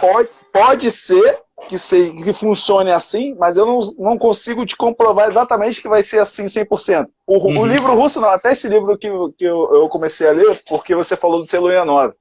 Galera, pensa num cara que gosta do Verkhoshansky, sou eu. Aí imagina um cara como o Cassidori falar pra mim assim, ó, cara, tem um cara na Rússia chamado Seluyanov, que foi um cara que se tornou, deu continuidade ao trabalho de Verkhoshansky e pode ser um cara tão bom quanto. Aí eu fiquei assim, que isso, eu não conheço esse cara, vou descobrir. Aí eu descobri que eu tinha um livro do Seluyanov. Aí eu peguei o livro e li eu li o livro em 2 dias, de novo, que eu já tinha lido há uns 5 anos atrás. E aí eu vi quanto ele tenta ser específico no método Isoton, no método de qualquer coisa que ele fala, ele é assim, não, é isso, porque isso, porque isso, porque isso. E aqui no Ocidente a gente não costuma ser assim, né? A gente não consegue comprovar todas as coisas. Então a gente acaba deixando a ideia um pouco mais aberta do que fechada, né? Os russos já são bem diretos. Mas diz aí por que você acha que é assim. Mas sim, inclusive, novamente, lá no meu canal do YouTube, eu tenho um vídeo que eu chamo assim, a diferença das escolas ocidentais e do leste europeu de esporte, que eu falo de ciência. Como que ciência era feita na União Soviética, como ciência é feita no Ocidente. Mas assim, ó, vou falar de uma forma bem resumida, até porque esse é um vídeo, acho que de quase 1 hora lá de duração. Mas eu vou falar de uma forma bem resumida, assim, o que seria essa questão da diferença do conceito. Por que às vezes você pega um livro de um autor russo, ele fala assim, olha, por exemplo, o método do Selyanov para aumentar a densidade mitocondrial melhora o limiar anaeróbio em 15%. Daí você fala, como assim 15%? Cada um vai melhorar um tanto, eu vou melhorar 20%, você vai melhorar 30%, o outro ali vai melhorar tanto. Aí você pega assim, um artigo de um autor ocidental que testou o método de choque e viu que nem todos os atletas melhoraram, alguns até pioraram o salto. Porque assim, lá no tempo da União Soviética, a gente tinha que entender o seguinte, primeira coisa, a União Soviética era um país socialista, entende? Então, o que acontece? Nesses regimes sociais, você tem um controle muito rígido da população. E as coisas são tudo organizadas verticalmente. As ordens vêm de cima e se cumprem em todos os níveis até embaixo. Então, por exemplo, você chegava lá e você tinha um plano estatal de esporte. Ó, a gente vai fazer pesquisa com atletas. Aí o que acontece? Você pegava os atletas lá, tinha escola esportiva. Aí essa escola esportiva ela ia aumentando os níveis, né? Tipo, você tinha as crianças lá de 7 a 10 anos de idade, depois você tinha as de 10 a 13, as de 13 a 15, as de 17 a 20. Aí os atletas quase profissionais, né? Quase de elite. E eles classificavam esses grupos, né, de atletas talentosos de diferentes formas. Por exemplo, você tinha o que eles chamavam de Первый разряд, que era tipo assim, o primeiro nível. Daí tinha o segundo nível, o terceiro nível, e daí tinha o candidato a mestre do esporte, aí você tinha o mestre do esporte e você tinha o mestre do esporte de nível internacional, que era o atleta de elite. E para cada um desses atletas, do nível, é que eles separavam as amostras das pesquisas. Então o que acontecia? Quando você pega lá uma pesquisa, por exemplo, usando salto profundo a 75 centímetros de altura, com atletas de alta maestria esportiva, e atleta de alta maestria esportiva não é igual a gente fala no Ocidente. Ah, o atleta tem 10 anos de treino. Não é isso, 10 anos de treino, 15 anos de treino.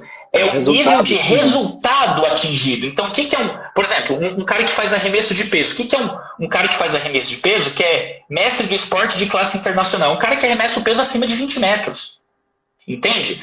Um cara que arremessa um peso acima de 20 metros não agacha com menos do que 250 quilos, não faz supino com menos de 200 quilos. É um monstro. Esse cara, esse grupo de pessoas tem uma resposta específica a um determinado método de treino.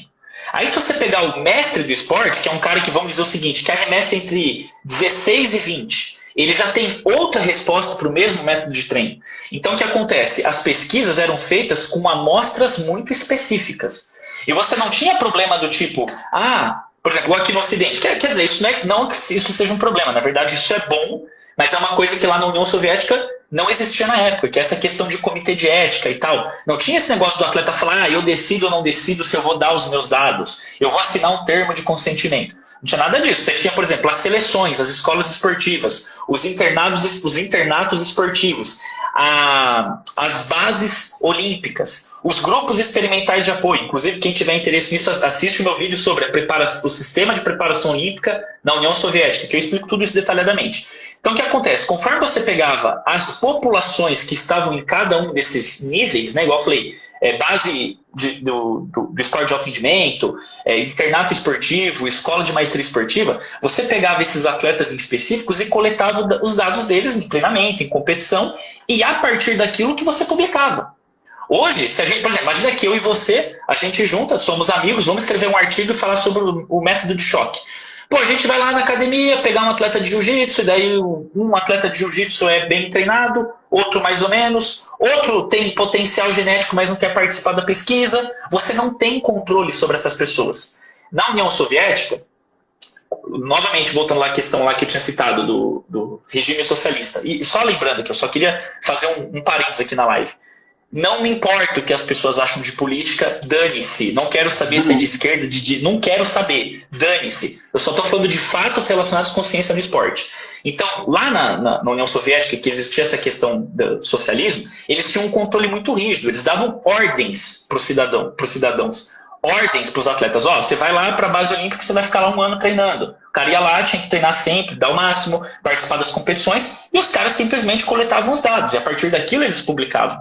Entende? Então você tem essa vantagem. Aqui no Ocidente a gente já tem todo, assim, uma burocracia para conseguir um dado. Esses dias atrás mesmo eu estava vendo um professor bem conhecido aí no Brasil falando o seguinte, ó, tá um método de treinamento hipertrofiou mais o tríceps do que o peito, não sei o quê. E foi feito com a galera da maromba, gente que treina há 10 anos. Cara, eu treino há 15 anos e eu tenho só 40 de braço, porque eu treino... Porque foda-se, eu não sou atleta, eu não estou preocupado com isso, eu estou preocupado em saber sobre treino e não em treinar. E eu conheço gente, por exemplo, que tem um perfil mais puxado para ectomorfia, que treina há 20 anos e não agacha com mais do que 50 quilos, 60 quilos.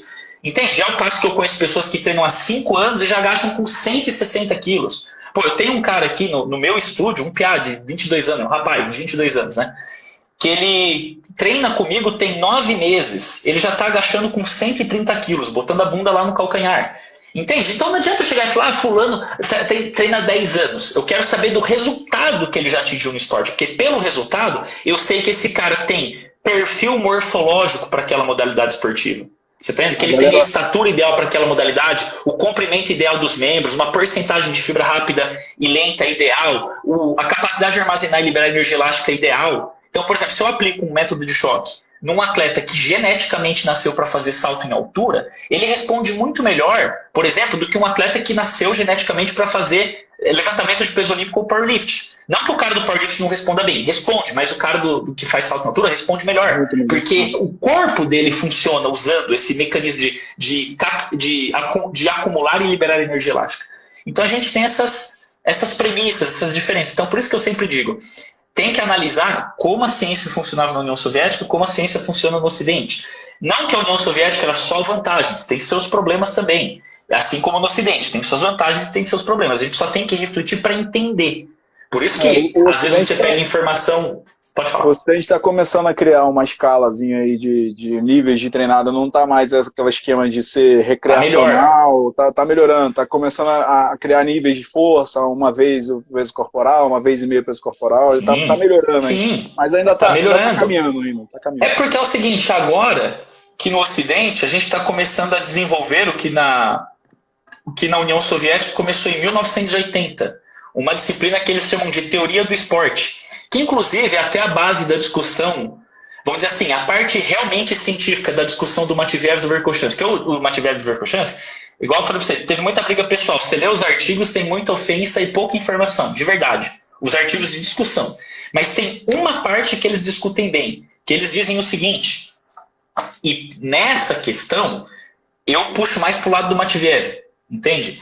Que eles falam o seguinte, o Verkhoshansky até escreveu um artigo, se eu não me engano, um em 99 e um em 2005, que ele fala sobre novos horizontes da evolução da teoria do treinamento, da teoria do esporte, né? Do treinamento esportivo, não é preparação esportiva, é a teoria do esporte. Ele fala o seguinte, que o processo de preparação ele deve se basear na plataforma de conhecimentos biológicos. Essa é a ideia do Verkhoshansky. E o Matveev, ele já tem uma ideia que é um pouco diferente, que ele fala o seguinte, que o produto vamos dizer assim, da produção científica na área do esporte tem que ser o resultado da criatividade do treinador para entender o próprio objeto de estudo que é o atleta e o esporte como um todo, e não simplesmente o processo biológico. Assim, só para traduzir essa frase complexa que eu falei, porque eu falei, o Matveev escreve difícil, sabe? Ele escreve difícil. Mas para traduzir isso que ele quis dizer, é basicamente o seguinte, ó, imagina que você treina um time de futebol, certo? Você está ali treinando teu time de futebol. Muitas vezes, por exemplo, você vai jogar contra o Flamengo e você é técnico do Palmeiras, que é um time bom, que não é tão bom quanto o Flamengo, mas pode ganhar do Flamengo se jogar certinho. Aí você fala assim, pô, a gente vai ter que fazer um esquema assim, ó, compacta mais no corredor central do campo, porque o Flamengo toca bem a bola e infiltra. Botamos 2 jogadores de alta velocidade no ataque para sair em velocidade com um meia de ligação que acelera o jogo. Um exemplo. Estou supondo aqui uma concepção. E às vezes você está vendo que o teu time não joga desse jeito. Você percebe que o teu time não joga desse jeito. Então você vai ter que trabalhar o teu time para jogar desse jeito. Então você vai chegar lá num treinamento tático e você vai criar um modelo de treinamento que muitas vezes o próprio método de jogo, a reprodução daquilo que você quer, faz mal para as capacidades físicas. Às vezes é uma forma de jogar que fica muito extenuante. O cara treina por 3 horas, porque o time não encaixou taticamente. Catabolismo proteico diminui a força, gera acidez, diminui a densidade mitocondrial. Então, ó, biologicamente, eu estou trabalhando em direção oposta ao que seria o ideal biologicamente falando. No entanto, para resolver as tarefas da preparação do esporte, o objetivo é atingir o melhor resultado, e o resultado é a soma de vários componentes e não um componente isolado, você vai ter uma maior efetividade, talvez melhorando a questão tática. E não que a preparação física tem que ser deixada de lado, mas você tem que achar um equilíbrio ótimo entre as variáveis para encontrar o máximo desempenho. Porque, igual eu falei, o máximo desempenho é a soma de vários fatores. Entende o que eu estou dizendo? Então, nem sempre a lógica do treinamento ideal vai ser puramente biológica. Então, por exemplo, esse era um embate que eu tinha entre Verkhoshansky e Matveev, que era interessante. Só que o que eu sempre digo, o Verkhoshansky é um cara... Pode falar. Inclusive, esse artigo que você citou é aquele que eu te mandei hoje, falando sobre isso, que a crítica é bem dura até entre Matveev e Verkhoshansky. O Verkhoshansky, na verdade, faz a crítica bem dura à concepção do Matveev, e ainda critica o Matveev de não aceitar, assim, conversar sobre essas coisas. Sim, exato. Mas igual eu falei para você, essas discussões aí, tem 30 artigos sobre isso, sobre essas discussões. Só que assim, igual eu falei para você, em muitas das discussões, ô Diego, eu li muitas delas, se não todas, e eu percebi o seguinte, que fica um pouco até maçante. Porque os autores começam a se repetir, do tipo assim, será que você é burro que você não entende que é assim? E daí o outro autor fala, será que você é burro que você não entende que é assim? Começa a ficar daí, muito tipo ofensivo. assim, uma linha inteira de pesquisadores começa a escrever a mesma coisa com palavras diferentes, para tentar explicar para aquela linha oposta entender o que eles estão falando. Entende? Da mesma forma, daí você vê o Celuianov, por isso que eu falo para você que o Celuianov é o Verkhoshansky contemporâneo. Era, né? Porque o Celuianov morreu em 2018, ou 2017, não me lembro ao certo. O Celuianov, ele diz o seguinte, que não existe nenhuma outra lei que rege o funcionamento do organismo. O organismo funciona puramente por leis biológicas. E o Celuianov, ele é tão extremo nisso que ele fala o seguinte, ele fala assim, o Lev Pavlovich, né? Lev Pavlovich Matveev, ele fala sobre força explosiva, força máxima, velocidade, resistência, não sei o quê. Se você pegar um cadáver humano e você abrir, sabe o que você vai achar dentro do tecido muscular? Mitocôndria e miofibrila. O objetivo do treino é aumentar a densidade miofibrilar e a densidade mitocondrial. E só, não tem mais nada que acontece. Você está entendendo o que eu estou falando? Então, assim, são coisas difíceis que se completam. Porque, assim, o que eu digo que se completam? Se você lê o Celuianov, entende todos aqueles processos biológicos. Se você lê o Verkhoshansky, entende todos os processos mecânicos, né, que eu expliquei ali, tipo de explosão, não sei o quê, você junta tudo isso, você consegue criar, vamos dizer assim, um processo de treinamento onde você melhora ao máximo as capacidades físicas, porque de fato as capacidades físicas têm um fundo totalmente biológico. Só que, como eu falei, o esporte não é puramente capacidade física, não é simplesmente isso. E mesmo em esportes, por exemplo, igual ao atletismo, que exige o máximo. Você pega um atletismo, por exemplo, pega um corredor de 800 metros. Certo? Você fala, 800 metros, o cara tem que ter uma boa velocidade e um limiar anaeróbio lá no teto para não acidificar antes do fim. E aí ali nos 200 metros finais ele dá um sprintzinho. Só que é o seguinte, dentro dessa prova de 800 metros, cara, tem tática de distribuição racional de esforços ao longo da distância.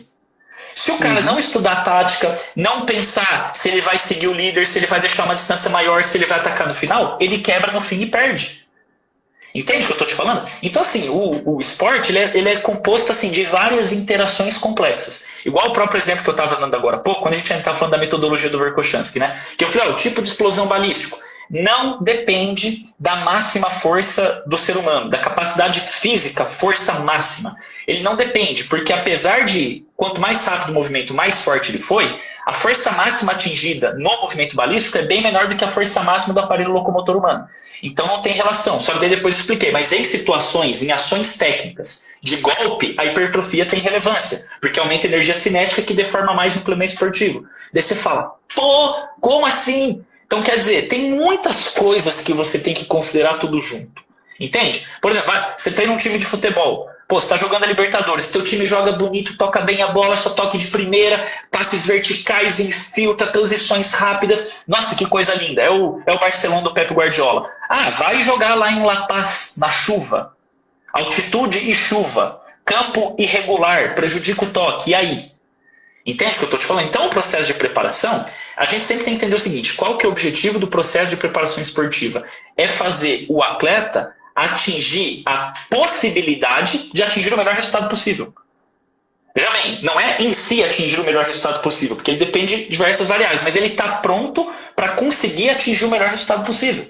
Então você tem que preparar o atleta para todas as situações. Por isso que eu até gosto dessa parte que ele precisa da teoria do Matveev, que ele fala, o produto do conhecimento sobre a teoria do esporte, basicamente ele tem que ser o resultado da criatividade do próprio pesquisador em pensar em como resolver as tarefas do esporte. Ele tem que analisar o esporte e o atleta como um todo. Entende o que eu estou falando? Para elaborar o processo de treinamento. Porque às vezes você pode ter um cara lá extremamente forte. Por exemplo, você pega lá salto em distância no atletismo. Certo? Eu sempre falo, salto em distância no atletismo, a atividade competitiva do salto, a estrutura da atividade competitiva é composta de 4 elementos básicos. Por exemplo, corrida de aproximação, o tempo, o apoio na tábua, a fase aérea e a aterrissagem. São 4 elementos. Todos esses elementos influenciam no resultado final. Se o cara correr devagar, ele não consegue ter distância, mesmo que ele salte muito alto. Porque na hora que o atleta ele vai saltar, na hora que ele bate o pé na tábua, ele não faz força para frente, ele faz força para cima. Para ele saltar alto, para ele demorar para cair. O que vai fazer ele para frente é a própria inércia da velocidade de corrida. Entende? Só que na fase aérea ele tem que posicionar o corpo dele de um jeito para ele aterrissar certo, para ele não botar a mão atrás. Então, quer dizer, tem vários componentes que precisam ser melhorados individualmente. Não adianta o cara chegar e falar assim para mim, por exemplo, às vezes eu estou conversando com alguém, eu falo, aí você vê se o cara manja de treinamento. Eu falo, viu, você vai treinar um atleta de salto em distância, o que você vai treinar? O cara já mete aqui, regime de trabalho reativo balístico, alático, porque é curto, salto reativo, salto reativo, salto reativo. Daí você pega o salto reativo do cara, o cara salta de 1 metro de profundidade, e depois desse salto de 1 metro de profundidade, num teste igual ao drop jump, ele mete 150 milésimos de segundo de tempo de apoio na plataforma de contato e salta 1 metro para cima. Tipo, o cara é o pica das galáxias no salto, só que o cara não sabe correr. Aí o cara chega e fica falando pra mim, não, tem que treinar salto reativo, tem que treinar salto reativo. Não tem que treinar salto reativo pra esse cara. Você tem que avaliar ele dentro dos componentes da atividade competitiva, você comparar com o modelo ideal. Por exemplo, qual é a velocidade que o cara tem que correr? Por exemplo, 11 metros por segundo. Qual que é o tempo de apoio do pé na tábua? Entre 0,1 e 0,15 segundos. Qual que é a altura do centro de gravidade para cima? Qual a posição do corpo na fase aérea? Como que ele aterrissa? É melhor ele saltar e ficar parado ou é melhor ele saltar e ficar correndo no ar? Entende o que eu estou falando? Essas coisas o cara tem que analisar e estudar o próprio atleta concretamente para entender como estruturar a preparação do atleta a médio e longo prazo. Senão não tem sentido. E é por isso que eu falo, análise. Análise. Todos os conceitos, por exemplo, que o Verkhoshansky coloca, que o Seluyanov coloca, que o Matveev coloca, todos são extremamente úteis dentro de determinados contextos específicos. Entende? E aí tem a galera que acha que tem que seguir uma seita, né? Não, eu sou Verkhoshansky, vou seguir Verkhoshansky. Sou Matveev, vou seguir Matveev. Sou Seluyanov, vou seguir Seluyanov. Mas no fundo eles se complementam, né? A questão, como você acabou de falar, né? Se eu sei... Com certeza. Mas você deu uma abordagem legal. O Matveev tem a tendência de pensar em todas as questões que envolvem o resultado, né? O Verkhoshansky tem uma tendência de ser um pouco mais biológico, né? De melhorar... Sim, mas só por isso que eu sempre digo, o Verkhoshansky é uma lenda no assunto metodologia de treinamento. Nisso ele é uma lenda, entendeu? Não tem melhor do que ele. E até perceber que na hora que eu falei algumas coisas ali, que o pessoal até comentou ali, eu não estou conseguindo ler todos os comentários porque às vezes eu me empolgo falando. Mas eu citei lá sobre o modelo da atividade competitiva, né, da corrida de aproximação, tempo de apoio na tábua, fase aérea e aterrissagem, né? E o pessoal até escreveu, modelagem competitiva, abordagem de modelo-alvo. Verdade, só que novamente, eu volto a frisar, né, que é importante entender sobre essa questão dos métodos de treinamento. Dentro da avaliação que o cara faz, você pega assim, o modelo da atividade competitiva ideal, igual eu falei, corre 11 metros por segundo, bate o pé na tábua 1/10 de segundo, salta tanto de altura, tanto para frente e aterrissa. Beleza. Aí existem outros tipos de modelos que a gente usa no esporte. Por exemplo, modelos das faces do preparo. Por exemplo, para um cara correr a 11 metros por segundo, qual que é o peso que ele agacha? Qual que é a altura do salto vertical? Qual que é a distância do salto horizontal? Qual é a velocidade de corrida em 30 metros, que seria a aceleração, né? Qual é a velocidade máxima que ele consegue atingir no trecho ali que ele tem para fazer a prova de salto em distância?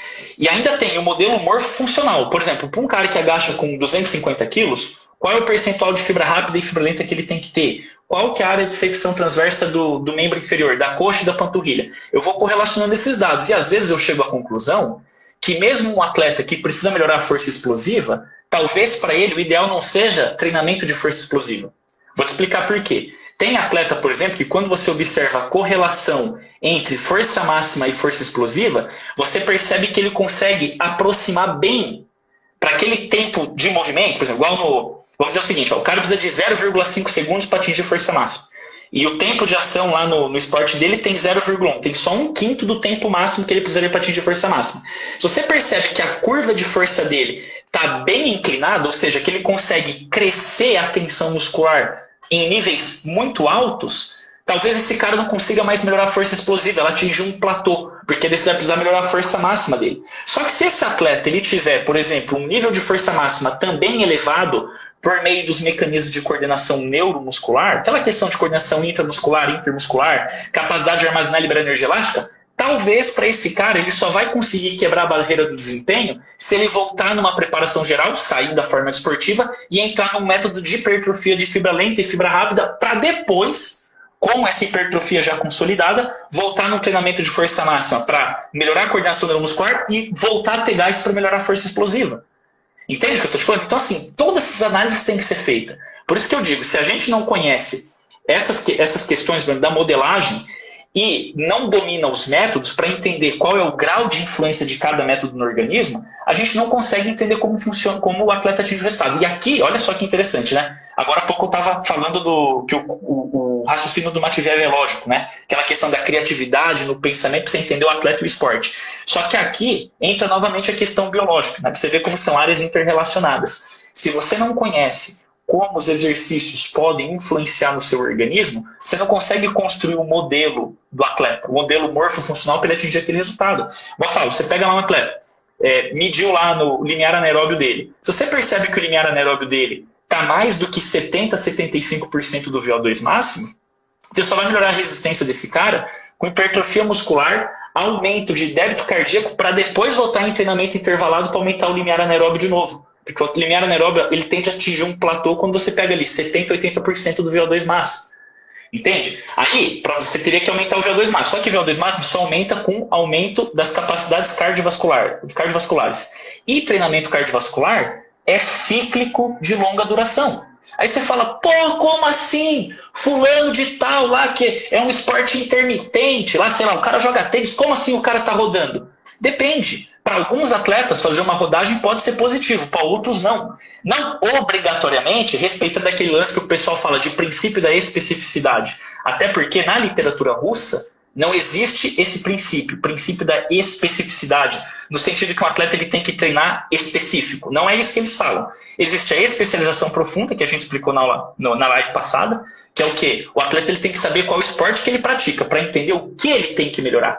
E também tem o princípio da unidade de preparação geral especial. Geral quer dizer, você tem que criar as premissas orgânicas para depois utilizar a preparação especial que harmoniza as diferentes funções orgânicas para extrair o máximo potencial do atleta. Entende? Então, assim, tudo é análise. Tem que analisar, entender o corpo do atleta, entender o esporte que ele pratica, entender o que ele quer atingir. E, a partir disso, elaborar os meios e métodos de treinamento numa periodização. Aí pode ter variante de carga concentrada, variante de carga diluída, 2 macrociclos num ciclo anual, 3 macrociclos num ciclo anual, 4, 5, 1. Tudo vai depender. Então existem, sim, N variáveis que devem ser analisadas. Esse conceito de modelagem é bem interessante.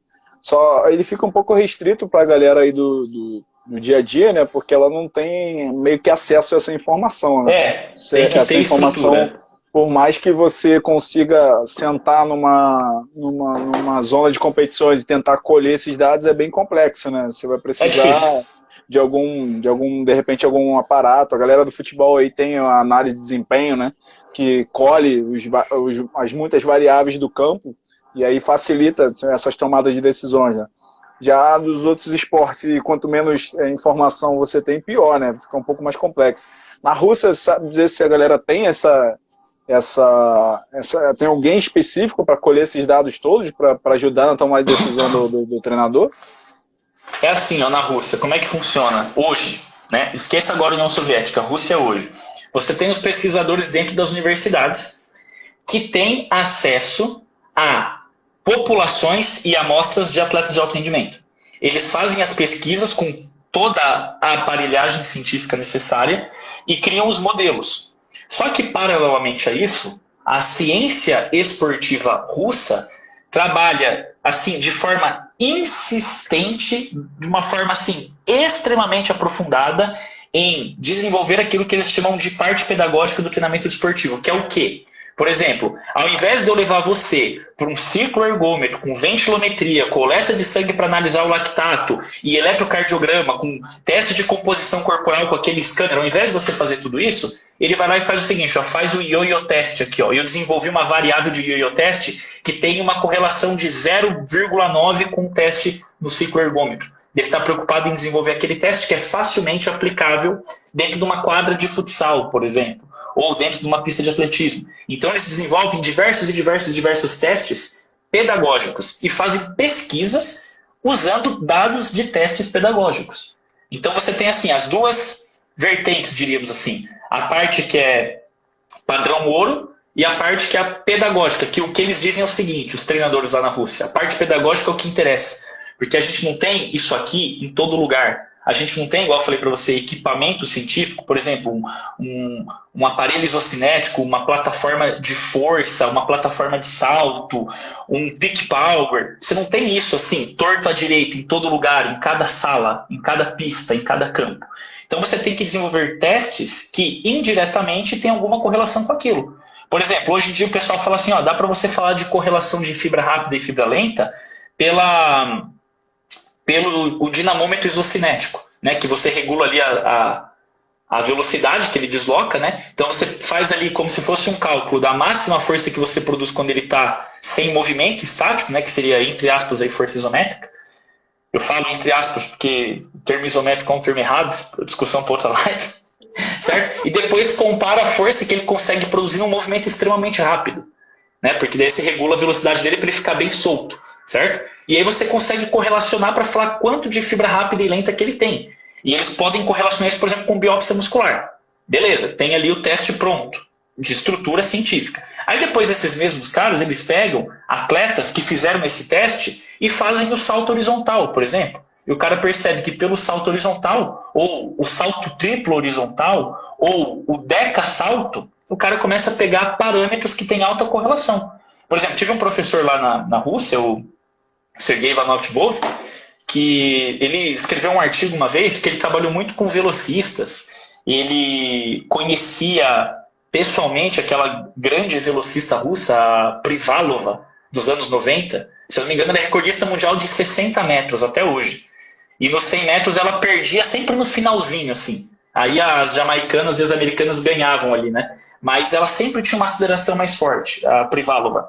Ele conhecia ela pessoalmente e tal, e ele criou ele começou a testar vários tipos de testes de potência, testes pedagógicos. Ele mostrou que o melhor teste para você avaliar um velocista é deca salto horizontal, de uma perna na outra. Como se fosse corrida saltada, sabe? Aí ele fez o teste de 10 saltos, e ele falava, se você chegar no início do treino e você fazer o deca salto e o atleta melhorou, você não precisa nem testar a corrida, você já sabe que ele melhorou. Porque a correlação é altíssima. Melhorou o deca salto, melhorou a corrida. Se você faz um salto horizontal só para frente, nem tanto. Porque um salto horizontal você até mostra a força explosiva, mas você não consegue mostrar a força explosiva reativo-balística tão bem. Porque na hora que você faz o salto parado, você abaixa devagar e salta. Quando você faz a partir do segundo salto, é aquele repulsão, apoio rápido no chão. Entende? Os russos até usam esse termo, né? Repulsão. Ao invés de usar tempo de apoio, né? Você vê, né, que eu falo para você, né, da linguagem pedagógica da força explosiva, porque se assemelha a uma explosão. O que é repulsão em física? É a força que fazem dois átomos se repelirem, né? Eles não encostam. Algo tipo parecido quando você tenta colocar um ímã perto do outro, que ele se repele, sabe? Força de repulsão. Então, quando você vai fazer um salto reativo, é como se você quisesse repelir o chão, certo? E aí, por isso que o certo também é salto reativo, porque ele está intimamente relacionado com a terceira lei de Newton, de ação e reação. Por isso que o certo é falar salto reativo. A gente tem um costume, por exemplo, de chamar de pliometria, né? Mas olha só que interessante, né? O reativo, ele é típico de uma ação de golpe, né? E em russo, golpe é udar. E o método de choque chama udarny metod, que poderia ser traduzido tanto como método de choque como método de golpe, de golpear o chão, usando a terceira lei de Newton de ação e reação, para você deformar as estruturas, recuperar energia elástica, ter reflexo de estiramento e potencializar o regime concêntrico. Entende? Então é por aí, cara. Cara, estamos chegando no fim aí de novo. Eu acho que agora é só fazer um resumão aí pra galera, né? Tem mais alguma coisa que quer falar do Verkhoshansky? Acho que a gente cobriu bem isso aí, né? A gente deu pra uma assim, aula aí, acho que a gente conseguiu dar uma abordagem legal aí. Abranger mais ou menos a obra dele, né? Não falamos tanto sobre a questão lá dos blocos, né?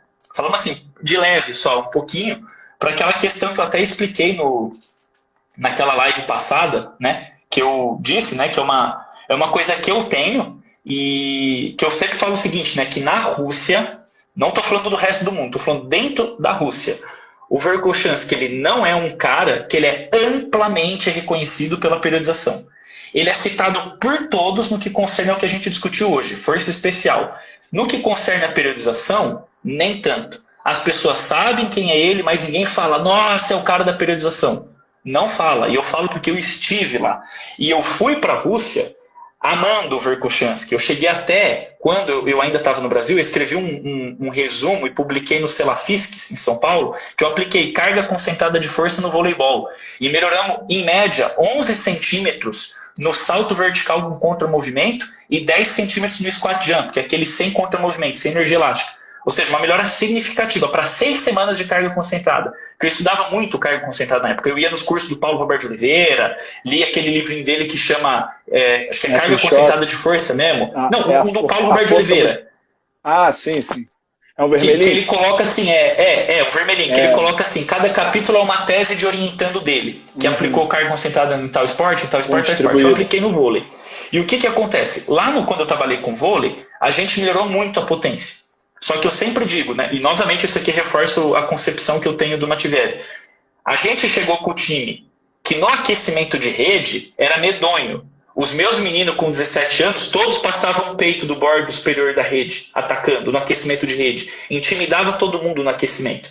Chegava na hora do jogo, nosso time não tinha volume de jogo, não tinha técnica, porque quando a gente começou a trabalhar técnica, estava muito tarde. Porque a gente ficou 6 semanas trabalhando em bloco, enquanto os outros times estavam jogando por 6 semanas.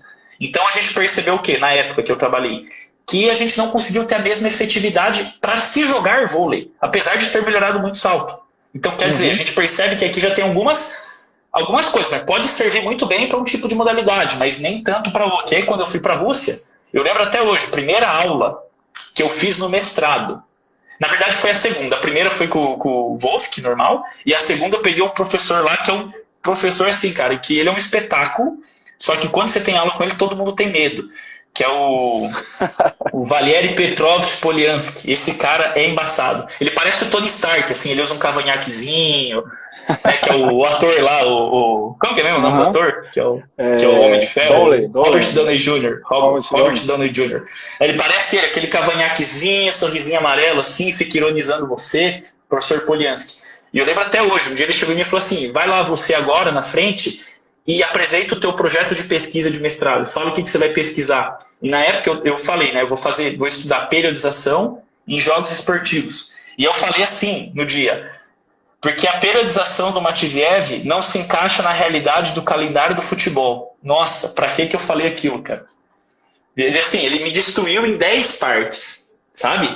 E a partir daquele dia que eu comecei a estudar a fundo, aí eu falei pra você que eu comecei a ler os materiais originais do Matveev, na época, né, sobre periodização. E aí eu comecei a ver que, tinha uma distorção absurda, né? Uma coisa que a gente pode até adiantar para a galera, que a gente tem discutido aí no particular, né? Por exemplo, síndrome de adaptação geral de Cellier, Matveev, de onde? Não existe. Não tem nada a ver com síndrome de adaptação geral de Cellier, material do Matveev. Ele se baseia a concepção biológica da teoria de adaptação num outro autor que se chama Merson, que não estuda a síndrome de Cellier. Outras questões, que é assunto para futuro, se a gente querer estudar isso de novo. Mas não tem basicamente nada a ver com aquilo que A gente ouve aqui no Ocidente, porque aqui é uma carga geral que não tem nada a ver com o esporte que você pratica, e depois o volume diminui, a intensidade aumenta, sabe? Eu sempre falo, pessoal, só água. Tem casos, por exemplo... Para saber disso aí, assiste a live anterior lá no YouTube, tanto na Limite Treinamentos como no YouTube do Cassidori. A gente falou sobre isso aí na última live. E só um pequeno complemento até dessa última live, né? Que é uma coisa que eu adoro falar às vezes. Nossa, como eu gosto de falar isso quando eu tenho oportunidade. O cara chega e fala assim para mim, não, o volume cresce, depois o volume cai. E daí eu falo assim, por qual parâmetro? Porque, por exemplo, você pode falar volume de treinamento aumenta, por exemplo, vamos dizer o seguinte, que você treina um atleta de meio fundo no atletismo, ele precisa desenvolver resistência e velocidade. Daí você fala assim, olha, o volume de treinamento está mais alto, depois baixou, daí você pega o volume e a quilometragem, metros, porque ele correu em intensidade menor, ele aguenta correr mais tempo. Entendeu? Qualquer pessoa aguenta caminhar 10 km, mas em velocidade máxima você não aguenta correr 80 metros. Você é uma pessoa que nem eu, assim, meio sedentário. Entende? Agora, quando você fala, por exemplo, por outro parâmetro, por exemplo, horas de treinamento, o volume na etapa especial cresce em relação à etapa geral. E aí? Tá entendendo o que eu estou dizendo? Horas de treinamento. Tem mais coisa técnica, tem mais coisa tática, tem mais coisas de outras orientações, né? Sim. Não, e próprio um treino de intensidade maior, você dá uma pausa maior. Se você pegar o volume de treinamento em horas que o atleta passa na pista treinando, já dá maior do que na etapa geral. Então, quer dizer, é assim, essa coisa de receita pronta, volume é isso e acabou. Nessa modalidade treina isso, acabou. Específico é isso e acabou. É muito superficial, por isso que eu falei, análise, entendimento do conteúdo, tanto da atividade competitiva, tanto do atleta, quanto dos métodos, que é na parte que o Verkhoshansky detona, métodos. É isso aí, galera. Chegamos aí a mais um fim de uma live sensacional com o Cassidori. Ele já adiantou aí, a gente está programando aí uma live aí só sobre adaptação. E aí, mas vai ser um pouco mais pra frente, a gente vai dar uma folga aí pro Cassidori, né? Tá a galera pedindo, faz outra semana que vem sobre o método Bondarchuk, faz outra sobre... O que o cara pediu aqui? Faz mais uma na próxima semana. Aí então, galera, sugestão de tema Bondarchuk. A galera tá louca, assim, tá doida pra ouvir você falando aí sobre as coisas lá da Rússia, sobre o conhecimento do treinamento da Rússia. Realmente, eu tenho que te parabenizar, você é um cara que fala com muita propriedade. A maioria da galera que fala sobre treinamento russo tem uma tendência a dar uma enrolada, fala meias verdades e não completa os raciocínios, né? E aí, esse é um mérito seu que eu tenho que te agradecer e por essa oportunidade de estar dividindo isso aí com a gente. E por essa vontade aí de compartilhar, isso é bem legal também, tenho certeza que todo mundo está assistindo a gente aí, sentiu isso de você, que você tem prazer em compartilhar esse conhecimento que você aprendeu lá, e a gente aqui só fica alegre. Tem um cara que falou assim, cara, tô puto porque sei que não sei nada. Isso aí é a vida, filho, vamos lá, isso faz parte. Eu também não sei nada. Quanto mais a gente aprende, mais a gente sabe que não sabe. Então isso é a lei da vida. É entender que você tem que sempre estar desenvolvendo, tem que sempre estar buscando conhecimento, que o conhecimento é infinito, ele não para nunca.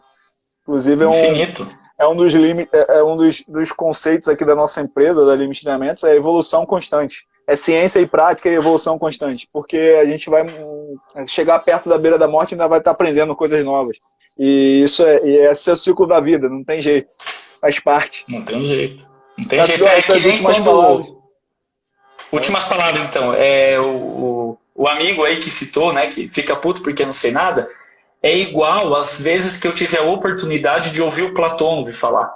Porque desses grandes cientistas do passado, eu tive a oportunidade de conhecer alguns. Eu conheci o Selianov, conheci até pessoalmente, não foi assim apenas aula. Cheguei a tomar café com o Selianov. Espetáculo de pessoa. Aí eu tive aula, eu fui assim, a última turma que teve aula com o professor Nikolai Ivanovich Volkov, é um bioquímico, que até escreveu um livro de treinamento intervalado em português. E o cara assim, que eu falo sempre, esse cara aqui é o melhor do mundo, não tem pra ninguém, e assim, ele é muito melhor do que o segundo melhor do mundo. É o tal do Vladimir Nikolaevich Platonov. Esse cara é o cara. Esse cara, assim, ele é 10 vezes melhor do que o segundo. Ele sabe, aquele cara é uma enciclopédia ambulante. Aquele cara, todas as vezes na minha vida que eu ouvi ele falar, eu falei assim, cara, eu sou muito burro. Não sei bosta nenhuma, não sei nada. Esse cara é o cara. Esse aí é o modelo a ser seguido. Isso aí é o objetivo para 3 vidas. Né? Você morre, nasce de novo, sem esquecer o que você fez na outra, vive de novo, morre, vive outra, Platônovo. Sabe? Realmente cara ele é uma biblioteca mito. ambulante. Ambulante. Aquele lá... Essa semana eu dei uma pesquisada no livro dele, eu li toda a parte histórica novamente e estou lendo as partes que ele fala da carga e recuperação, daquele modelo de onde se treina todas as capacidades físicas juntos, respeitando o período de recuperação de cada uma. Então eu peguei essa parte toda num gás maior aí. E aí... Que é a combinação e alternância de cargas, né? Isso. E ele é o cara, e ele é muito detalhista, e quando você pega a parte histórica, você vê como ele se preocupou em olhar toda a preparação física de todos os lugares do mundo. Tudo. Assim. Cara, é bizarro como ele compilou dado. É muito... Não, o Platônovo é bizarro, cara, tanto... Até, inclusive, bom que você falou isso, que ele compilou dado, porque eu queria fazer um comentário que eu esqueci na tua fala, há uma meia hora atrás. Que você estava falando que o Ocidente está melhorando os artigos, assim, já está ficando uma coisa mais esportiva. O Platônovo é um cara que ele lê, sei lá, ele deve ler uns 10 mil artigos por ano. Sim, claro que estou exagerando assim, mas é uma coisa absurda, porque ele sabe todos os artigos. Você cita um artigo, ele fala, ele sabe. E daí ele fala assim, antigamente, eu pego uns materiais que eu tenho dele lá, tipo de 2012, ele falava assim, que nos anos 2000, 90% do que é publicado no Ocidente não vale. Tipo, não serve para nada. É pesquisa com rato, coisa de fisiologia, coisa de imunologia, mas não serve para esporte, não é aplicável ao esporte. Aí, anos 2000, 2010, 50%. Hoje, ele fala que você já tem 70% mais ou menos do material ligado ao esporte de qualidade no Ocidente. Então, quer dizer, estamos desenvolvendo uma boa escola. Só que daí ele também cita outras coisas, né? Que novamente eu cito isso no meu vídeo lá sobre a diferença das escolas, né? Ele fala que tem muito plágio sem citação. Por exemplo, no Ocidente estão reproduzindo um monte de coisa que foi criada na Alemanha Oriental, que foi criada na União Soviética, agora como coisa nova. Principalmente no que concerne a preparação de jovens atletas e tal, treinamento de força especial no esporte. Pô, igual esses vídeos que a gente vê aí direto de atleta de futebol americano, que o pessoal posta como que os caras são foda, aquilo é tudo método Verkhoshansky. O cara agacha, sai correndo, sai pra ação, faz coordenação rápida, dá tiro, pula pra lá, pula pra cá, joga o kettlebell pra cima, aquilo é tudo método Verkhoshansky. E tá publicado, ó. Tá publicado há 3, 4 décadas atrás. Mas a galera dos Estados Unidos, eles consumiram bem Verkhoshansky, né? O Super Training foi um livro que girou muito nos Estados Unidos, né? Você lê material da galera dos Estados Unidos, a galera sempre cita o Super Training do Verkhoshansky como é o Steve. É um livro bem citado assim nos Estados Unidos. Sim, e tem mais uma coisa dos Estados Unidos aí que eu até fiquei de fazer um vídeo sobre isso e não fiz até hoje. Fiquei enrolando. Eu preparei o material e não fiz o vídeo, que era sobre o sistema de preparação olímpica dos Estados Unidos. Que eu sempre digo o seguinte, cara, os Estados Unidos, uma coisa que as pessoas têm que entender, os Estados Unidos, ele importa muita coisa. Ele importa treinador, ele importa professor, ele importa cientista. Não que eles não tenham, eles têm ótimos cientistas, têm ótimos pesquisadores, ótimos treinadores. Mas eles trazem muito do exterior também para aumentar a qualidade do processo deles lá. Então, o que acontece? Às vezes você chega e fala assim, eu nunca li num periódico americano, por exemplo, sobre periodização citando o Matveev. Um exemplo, o cara chega e fala assim, e outra coisa, as seleções americanas estão usando a concepção do Stone. Aí, beleza, o cara vai lá e fala isso, ele está citado no artigo. Aí você vai lá, na pura malandragem, né, que eu falei para você esses dias, pega o nome desse atleta, digita no Google e olha todas as competições que ele participou esse ano. Aí desenha o gráfico. Aí você olha a dinâmica dos resultados. Nossa, uma periodização de 2 macrociclos com estabelecimento, manutenção e perda temporária da forma desportiva. Clássico Matveev 1964. Mesmo que o cara falhe, ele pode chegar e falar, não, eu monto uma periodização assim. Olha a dinâmica dos resultados. Você percebe quando o nível está baixo porque ele está treinando muito, quando o nível está alto porque está na etapa especial. É muito... isso não vai mudar, né, cara? É a questão que tipo assim, dá pra você tirar a prova real. Entendeu? Dá pra você tirar a prova real. Não consegue meio que compreender, assim, porque se vendeu muito modelos, né, de periodização. E periodização não é o modelo, é a concepção do resultado, é a concepção da divisão dos períodos, do período de treinamento, do período de período geral, período especial. Então é a concepção de como o cara está fazendo para atingir resultados. Se o cara faz mais concentrado, se o cara faz mais distribuído, se o cara faz algum tipo de desenho de modelo diferente, cara, não importa. Importa o que ele quer de resultado final, que é a medalha olímpica, o resultado olímpico, quantos resultados ele quer na temporada, os resultados que ele quer de uma temporada para outra. Como você falou, a dinâmica dos resultados do cara. E aí não faz sentido ficar discutindo aqui qual é o melhor modelo, qual é o melhor. Claro que alguns esportes vão ter mais benefícios do método concentrado, modelo concentrado, né? E alguns esportes vão ter um pouquinho. Ou momentos do ano da preparação, a gente vai ter cargas concentradas, a gente vai ter cargas distribuídas, porque depende, o cara vai competir agora, vai competir lá na frente, o que vale? Você precisa analisar muitas coisas e não faz sentido assim, eu vou ser Verkhoshansky, que eu vou ser Matveev, eu vou ser isso, eu vou ser aquilo. Eu preciso entender todas as metodologias que existem, todas as ideias que existem, para que eu possa escolher a melhor para aquele momento. Né? Claro, e um ótimo, só um link final aqui para a gente poder desligar, que eu tenho certeza que todo mundo já quer dormir. Mas um link legal que dá para a gente fazer aqui sobre essa questão de análise. Por exemplo, se a gente falar de futebol brasileiro, se a gente falar de carga concentrada de força em futebol brasileiro com calendário brasileiro, todo mundo vai falar assim, não, isso não tem lógica nenhuma. E eu vou te dar um exemplo assim, claro, de quando você pode usar uma carga concentrada de força no futebol. Por exemplo, você tem um jogador, certo? E ele começou o Campeonato Brasileiro, jogou a primeira rodada, a segunda rodada, a terceira rodada, vamos dizer que seja um jogador que é muito... como que eu posso dizer assim, que tem um comportamento muito bom em campo, leva pouca advertência, não leva cartão, igual era antigamente o Gamarra, lembra? O Gamarra ficava 10 jogos sem fazer uma falta, um cara assim, aí o cara não leva um cartão, daí o cara ele vai jogando quarta, domingo, praticamente não treina na semana, ou treina muito pouco. O nível de rendimento físico dele, não o rendimento no esporte, o rendimento no esporte pode até melhorar, mas o rendimento físico ele vai caindo.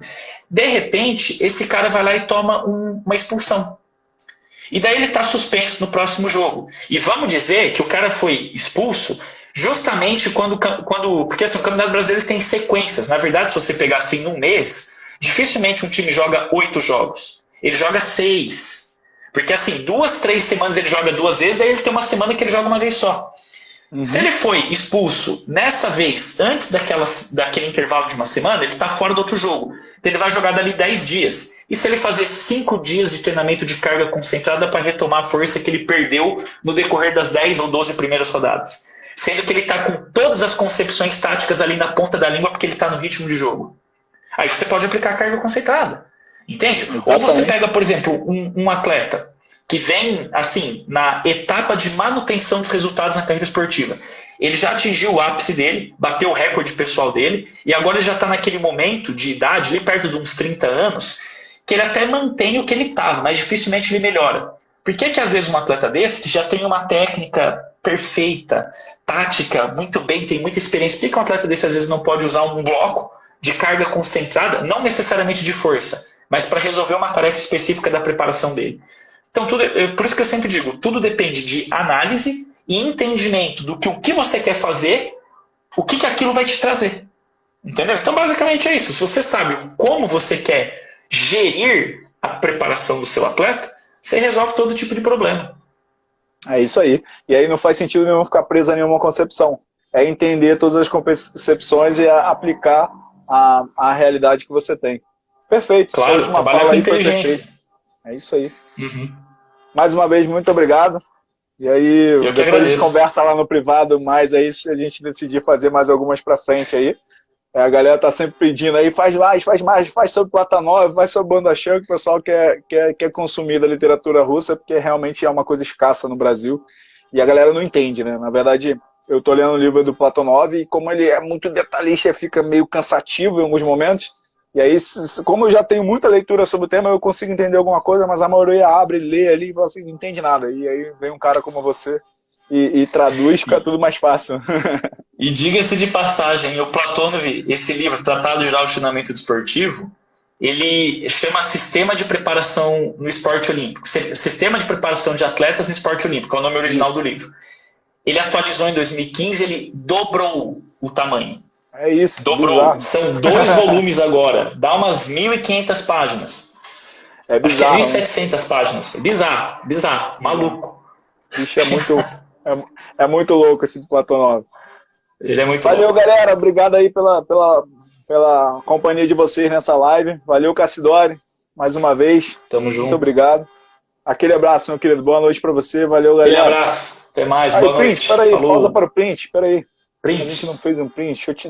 Deixa eu tirar o comentário. Vamos lá. 3, 2, 1. Ah, foi mal. Peraí. Vai. Print aí, galera. Todo mundo printa a sua tela aí. Vambora. Me marca lá o Cassidori. Quem não segue o Cassidori, passa a seguir ele. A maioria tá assistindo no meu canal, então a maioria deve me seguir já. Entra lá no canal do Cassidori, segue ele. Entra no YouTube do Cassidori. Como é que se chama o seu canal no YouTube? Cassidori, Teoria do Esporte. Cassidori, Teoria do Esporte, no canal do YouTube. Teoria do Esporte.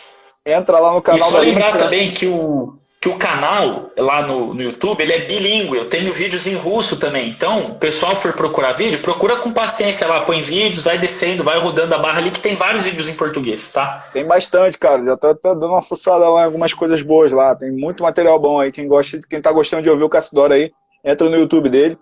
Lá essa live também vai vir pro nosso YouTube e pro YouTube lá do Cassidori também. Então segue lá Limite Treinamentos. Amanhã, 11 horas da manhã, lá no IG da Limite Treinamentos, tem outra live da Limite Treinamentos comigo e com o Evaldão, meu sócio. A gente vai falar sobre Sticking Point no treinamento de força. Então, quem estiver assistindo aí quiser consumir mais desse conteúdo de treinamento de força, amanhã, 11 horas da manhã, no IG da Limite Treinamentos. Valeu, Cassidori. Aquele abraço, querido. Valeu, tamo junto, Diego. Um abraço. Tchau, tchau.